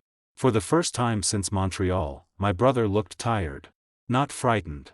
Not broken. Tired. His beard had grown in unevenly. His tie was loose. He had lost the polished look he normally wore like armor. But the face was still mine. That used to disturb me. Now it didn't. Because the longer I looked, the less identical we seemed. Declan sat across from me. Callaway began. This discussion is for settlement purposes. Mara nodded. Understood. We're not conceding criminal liability. Also understood. Declan looked at me. Can we skip the lawyer language? Mara answered before I could. No. He laughed bitterly. Of course. Then he leaned back. Fine. Callaway opened a folder. My client is prepared to resign from all North Star positions, surrender certain unvested equity interests subject to the shareholder agreements, and cooperate with the company's internal investigation. I said nothing. In return, he continued, North Star would agree not to pursue additional civil claims beyond recovery of identified losses, and Gavin would provide a personal statement clarifying that he does not believe Declan intended to cause him criminal exposure. There it was. The same request. Worded professionally. Still impossible. Mara asked. Why should Gavin state something he does not believe? Calloway looked at Declan. Declan answered. Because I didn't. I almost laughed. You didn't what? Try to send you to prison. The room went quiet. That was the first time he said it plainly. Not frame you. Not hurt your career. Prison. I looked at Mara. She gave the smallest nod. Stay factual. I turned back. Then what did you think would happen? Declan's jaw tightened. To what? To the false approvals. Silence. The Meridian payments. No answer. The foreign market research. Still nothing. The pre-written memo recommending my removal if Montreal produced another compliance violation. He looked away. And the restricted files you carried across the border under my credentials. Calloway intervened. My client disputes aspects of that characterization. Mara said, then he can correct them. Declan looked at me again. I thought the board would remove you. There it was. I waited. He continued. Temporarily. Why? Because you were becoming impossible. I almost smiled. There was the emotional story. Impossible how? You controlled everything technical. I was CTO. You acted like that made North Star yours. It didn't. You never needed to say it. His voice sharpened. Everyone treated it like it was true. I said nothing. He leaned forward. When investors came in, who did they ask for? No answer needed. When reporters wrote about North Star, whose name appeared? Again. When Dad introduced us to people, what did he say? I knew. Gavin built the system. Declan sold the vision. A compliment to both. Declan had heard hierarchy. He continued. Every room had the same answer. His hand hit the table once. Gavin matters more. Calloway said quietly. Declan. No. He did not look at his attorney. He wants to know why. I did. Not because motive would excuse anything. Because I had spent one entire life wondering how a brother could destroy another over money and jealousy. This time I wanted him to say it without anyone translating. Declan looked directly at me. I wanted the board to see you as a liability. Simple. Clean. Finally. Why use my name? Because your name was the thing they trusted. There it was. The sentence that explained the entire scheme. He laughed without humor. That was the joke. What? I couldn't beat your reputation. His eyes moved to the window. So I used it. My skin went cold. Not because I had not understood. Because hearing it made the design complete. You made approvals look like mine. Yes. Calloway turned sharply. Declan. He ignored him. You wanted the truth. I want accurate facts. Fine. He pointed at me. Your approval moved things faster. That wasn't the only reason. He stared. Then smiled faintly. No. Silence. I needed a pattern. Mara's pen stopped. Calloway closed his eyes. There it was. Not theory. Not inference. His own explanation. Declan continued before his attorney could stop him. If Montreal went wrong and it was the first questionable thing connected to you, everyone would look harder. He shrugged. But if there were already 11 months of approvals? My stomach tightened. They'd think it fit. Yes. You wanted the board to believe I had been bypassing controls for months. Yes. And then you would take my job. His expression changed. That sounds uglier when you say it. It was ugly before I said it. He looked down. For the first time, he had no answer. Calloway requested a break. Mara refused to discuss substance while they stepped out. When the door closed, I looked at her. Did he just admit it? Yes. Can we use it? Settlement discussions have evidentiary protections in certain contexts, and admissibility depends on purpose and jurisdiction. I frowned. So maybe not. Do not reduce this to television rules. She leaned closer. What matters is that his explanation tells us what evidence to verify. Of course. Again. Not confession magic. Corroboration. He said 11 months. Yes. That matches the audit. Yes. He said he needed a pattern. Yes. And Montreal was supposed to trigger the board response. Yes. Mara closed her legal pad. If existing records independently establish those facts, today helps us understand the structure. We do not need to rely on this meeting alone. Good. That mattered. I did not want Declan destroyed because he lost control in one room. I wanted consequences built on what he actually did. When Declan returned, he was calmer. Calloway was not. His attorney took control. We are not going to continue discussing underlying facts. Mara nodded. Then discuss the proposal. Calloway slid the term sheet across. North Star recovery. Equity surrender. Resignation. No public disparagement. Cooperation. Then the line involving me. I read it. Gavin Rowe acknowledges that he does not believe Declan Rowe intended to expose him to criminal liability. I pushed it back. No. Calloway said, you haven't considered the benefits. I have. Your company gets certainty. North Star can decide what certainty is worth. You get distance from litigation. I already have counsel. Your family avoids years of public damage. There it was. Family again. I looked at Declan. Why do you need that sentence? He did not answer. Calloway did. Because intent matters. Exactly. Mara said nothing. She wanted me to say it. So I did. You don't need my forgiveness. Declan's eyes rose. You need my doubt. The room became still. If I say I'm unsure whether you meant to expose me, you get ambiguity back. His jaw tightened. The same thing you used from the beginning. Gavin. No. My voice stayed calm. You built everything around people not being sure. Was the signature really mine? Did I really authorize you? Did Camille misunderstand? Did Dad hear something different? Did the twins swap roles? Did I know about Montreal? Every question created fog. And now you want me to create one more question. I tapped the sentence. Did Gavin himself think Declan meant to frame him? Declan looked away. That was answer enough. I stood. I'm not signing it. Calloway remained professional. Then we may not have a settlement. That is your client's decision. Declan suddenly said. What do you want from me? I stopped. That question sounded genuine. Maybe for the first time. What? What do you actually want? I turned back. He looked exhausted. I resign. I give up equity. I pay money back. What else? The first life version of me would have had 1,000 answers. My name back. My fiancée back. My parents to believe me. My company. My years. My freedom. My life. But none of those belonged to this timeline yet. This time, he had not taken them. That was the point. I want nothing from you. He frowned. That's bullshit. No. You did all this because you wanted me to lose. No. Then what? I wanted to stop losing for you. He stared at me. That landed differently. Because for 37 years, whenever Declan failed, somebody adjusted.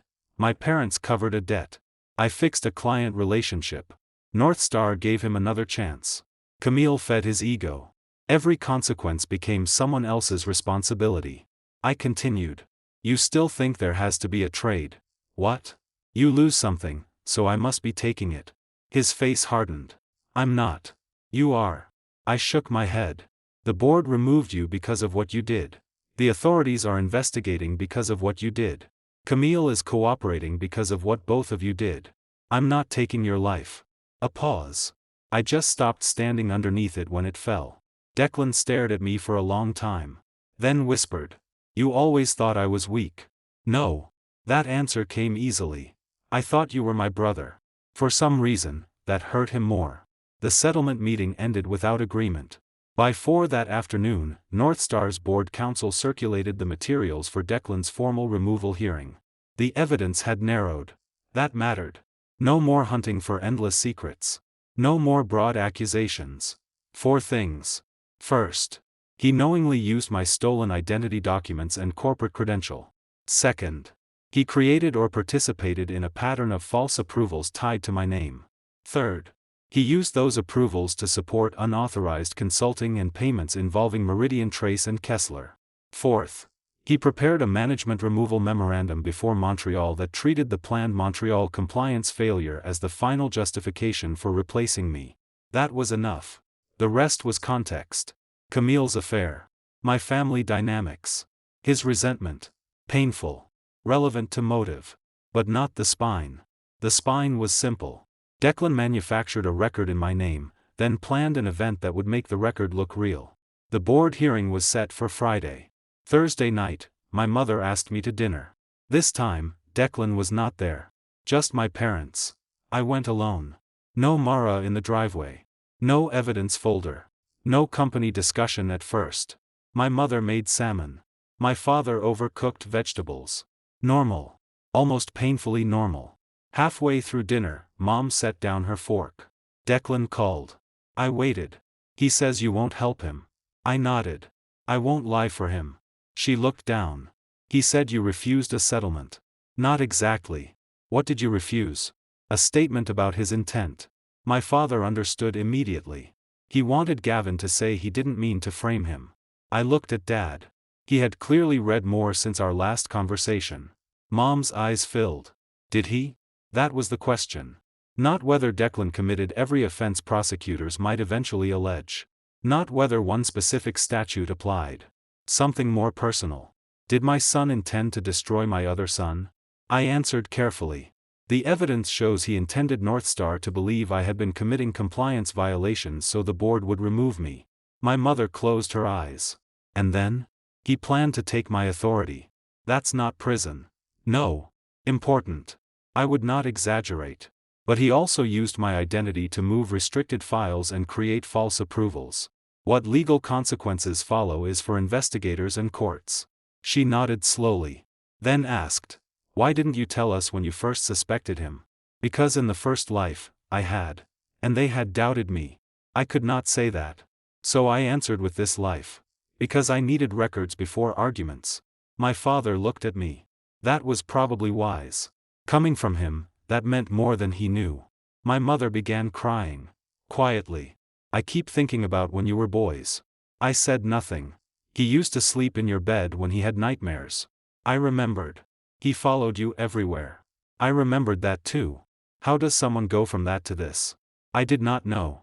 Maybe there was no satisfying answer. Resentment rarely arrived fully formed. It accumulated. Comparison. Entitlement.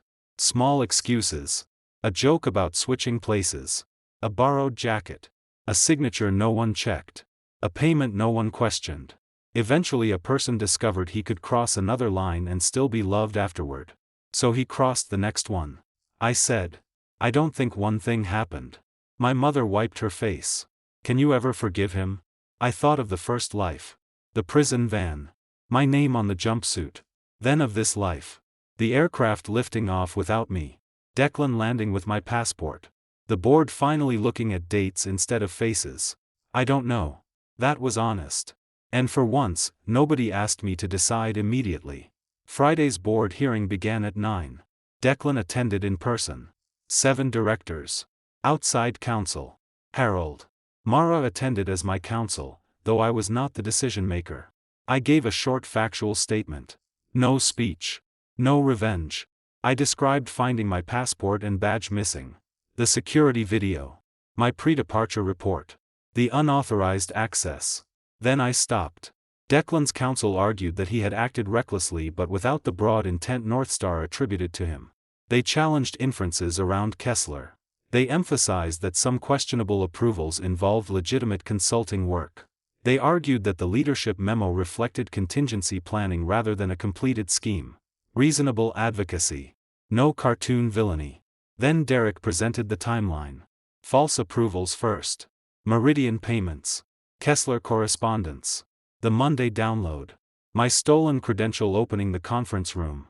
The copied package. The Montreal flight under my passport. The leadership memo drafted beforehand. Facts in order. That was what destroyed Declan's defense. Not one dramatic piece. Sequence. The board recessed for 72 minutes. When they returned, Elaine read the decision. Declan was removed from the board under the misconduct provisions of Northstar's governing agreements. His remaining management authority was permanently terminated. Certain equity interests were subject to repurchase and clawback under existing contractual terms. Northstar would pursue recovery of improperly paid funds through civil proceedings. The company would continue cooperating with government investigations. No prison sentence. No instant ruin. Corporate consequence. Documented. Final. Declan sat completely still. Then he looked at me.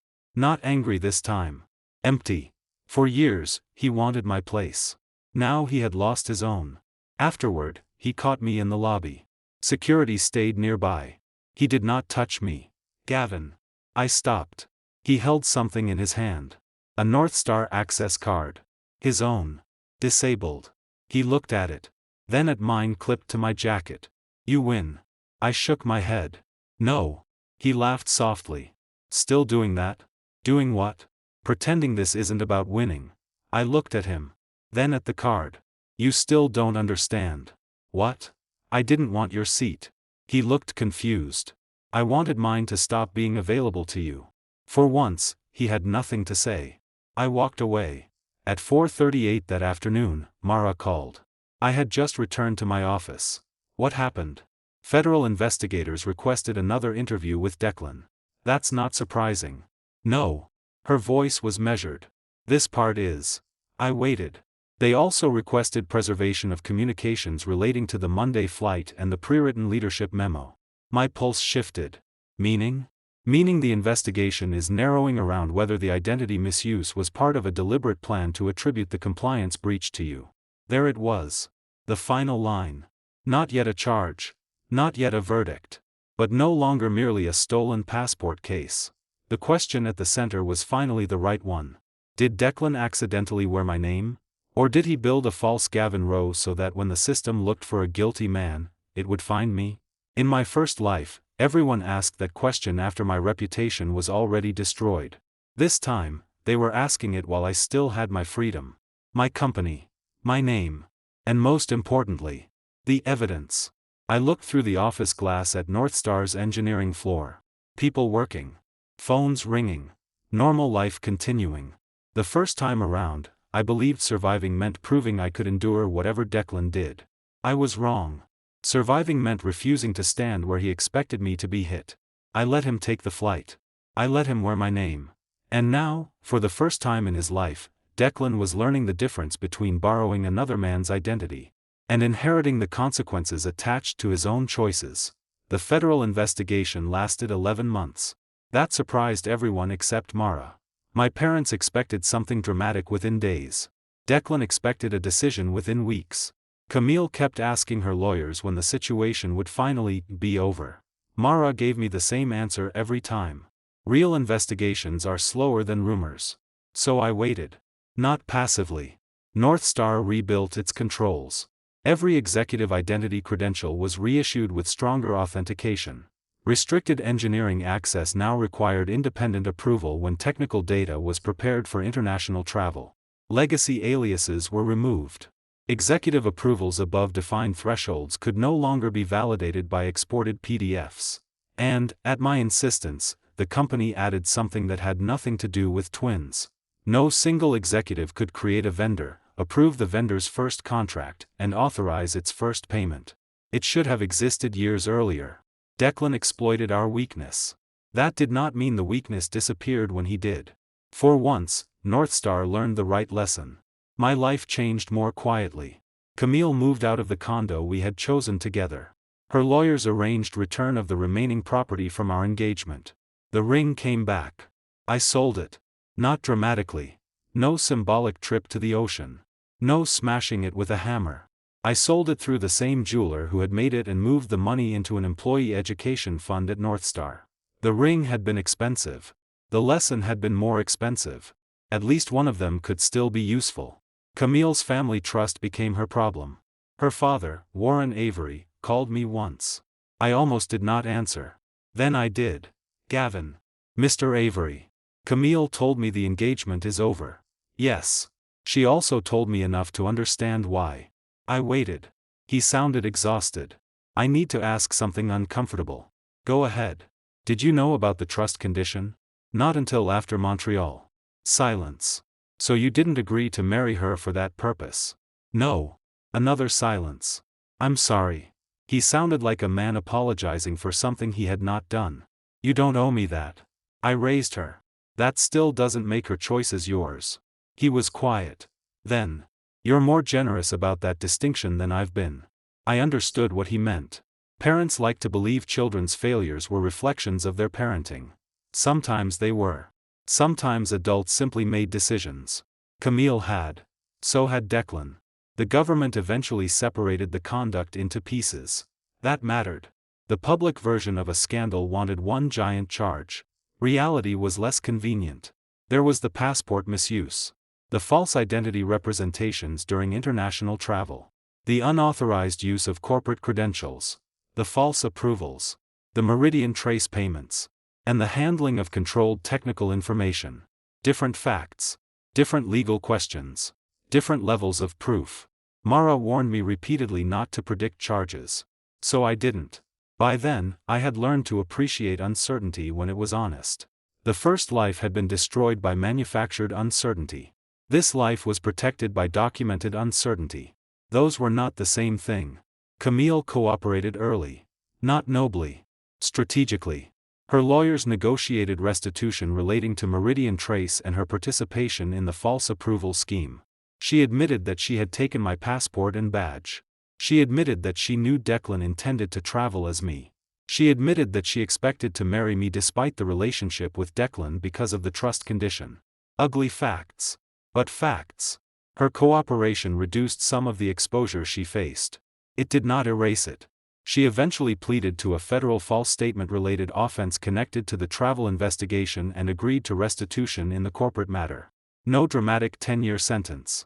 She received probation, financial penalties, and court-imposed conditions after the judge considered her cooperation, lack of prior record, and role.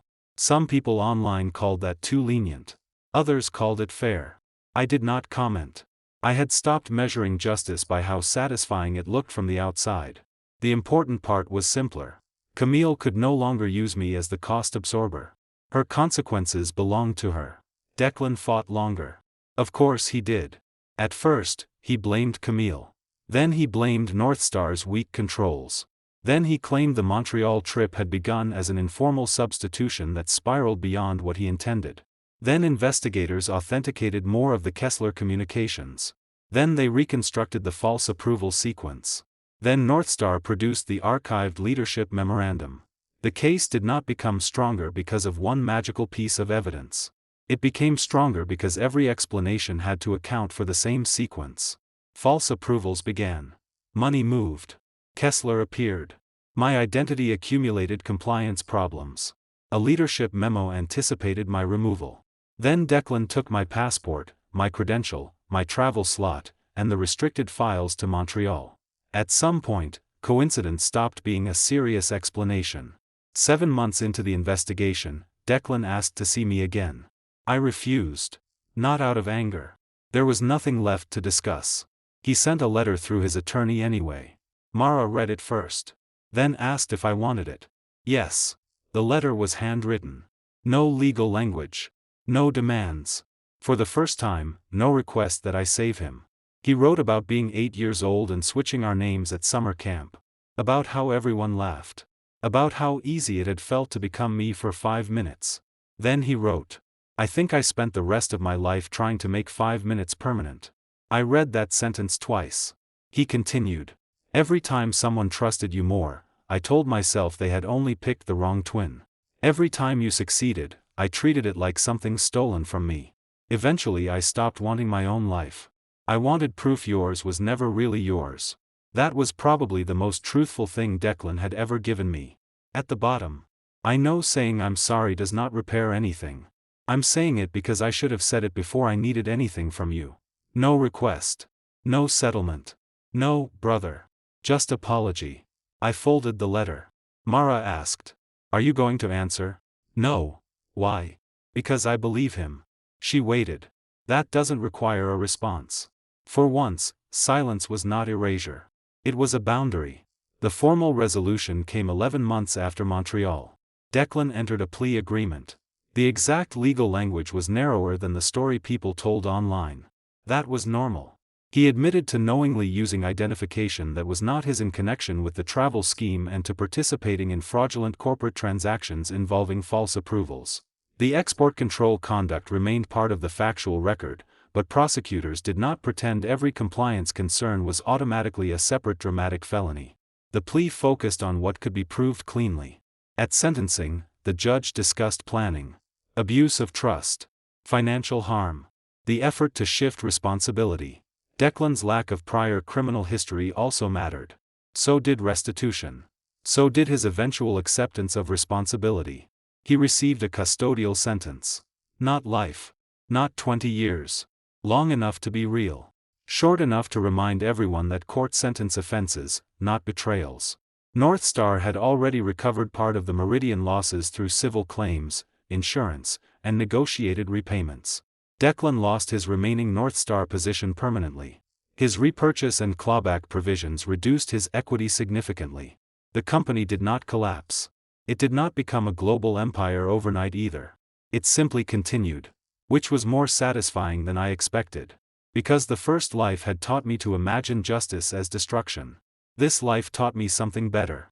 Justice could look like normal life surviving the person who tried to corrupt it. My parents attended Declan's sentencing. So did I. I sat 3 rows behind them. Not beside them. That distinction mattered. My mother cried when the sentence was announced. My father held her hand. I did not resent them for grieving. Declan was still their son. Afterward, outside the courthouse, Dad approached me. "Thank you for coming." "I came for myself." He nodded. "I know." That answer told me he had changed too. A year earlier, he would have asked whether I could say something helpful. Now he did not ask me for anything. Mom joined us. Her eyes were swollen. "Will you visit him?" I thought about it. "Not now." She nodded. No pressure. No speech about blood. Just, "Okay." Sometimes families changed in small sentences. North Star replaced Declan's business development structure rather than replacing Declan with one person. That had been my suggestion. No new other half. No charismatic executive who existed to compensate for the technical founder. We built a team. Commercial partnerships. Compliance. Government contracts. Product strategy. Separate responsibilities. The company had spent years organizing itself around 2 brothers. That was part of the problem. The future should not depend on a family mythology. Elaine asked me whether I wanted the CEO role. I declined. "You're sure?" "Yes." "Why?" "Because I'm good at what I do." She smiled. Most founders take years to learn that. I had taken 2 lives. I remained chief systems architect and later became executive chair of the technical committee. Enough authority to protect the work. Enough distance to have a life outside it. That was new. 18 months after the Montreal flight, I returned to the same private terminal. Not for Canada. Denver. North Star was presenting a new flight control platform to a commercial aviation partner. My assistant handed me the travel folder. Passport. Company credential. Boarding documents. Everything exactly where it should be. The gate attendant scanned the manifest. "Gavin Rowe?" I looked at her. "Yes." She checked my ID. Then smiled. "Have a good flight, Mr. Rowe." Such an ordinary exchange. Nobody else in the terminal understood why it nearly stopped me. For most people, being called by their own name was nothing. For me, it had become a privilege I would never again treat casually. I walked toward the aircraft. Halfway there, my phone rang. My mother. I answered. "Hi, Mom. Are you traveling?" "Yes." "Where?" "Denver." She hesitated. Then asked the question carefully. "Is everything okay with the flight?" I smiled. "Yes." Another pause. "I'm trying not to be ridiculous." "You're doing fine." She laughed softly. Then, "Call when you land." "I will." No mention of Declan. No fear that I would somehow become responsible for his future. Just a mother asking her son to call after a flight. Normal. I had missed normal. The aircraft door closed. I took seat 2A. My seat. Not because the number mattered. Because this time I had chosen to be there. As the jet began taxiing, I looked through the window. For a moment, I remembered the other morning. Declan on the plane. Camille beside him. My name on the manifest. Me standing behind the terminal glass letting them go. People would later say that was the moment I trapped my brother. They were wrong. I never forced Declan to take my passport. I never told Camille to steal my badge. I never made him copy restricted files. I never asked him to create false approvals. I never pushed him toward Kessler. I simply stopped interrupting the consequences long enough for the right person to carry them. That was the difference. In my first life, every time Declan reached for something that belonged to me, I chased him. My name. My fiancée. My company. My reputation. And because I chased, everyone saw two identical men fighting over the same identity. This time, I stepped aside. Then the record separated us. One twin stayed in Seattle. One flew to Montreal. One reported the theft. One carried the stolen passport. One preserved evidence. One tried to manufacture it. One spent years being told he was responsible enough to absorb everyone else's mistakes. The other finally discovered responsibility could not be stolen. The jet lifted from the runway. Seattle shrank beneath me. I looked at the passport resting inside my travel folder. Gavin Rowe. My photograph. My date of birth. My name. Nothing dramatic. Nothing symbolic to anyone else. But it belonged to me. So did my career. My future. My mistakes. My choices. That was what Declan never understood. A name was not valuable because other people recognized it. It was valuable because you had to live with everything done under it. The first time, my twin stole my name and nearly made me pay for his life. This time, I let him fly in my place. And when the plane landed, the consequences finally knew which brother to follow. That's all for today. Remember to subscribe and support us.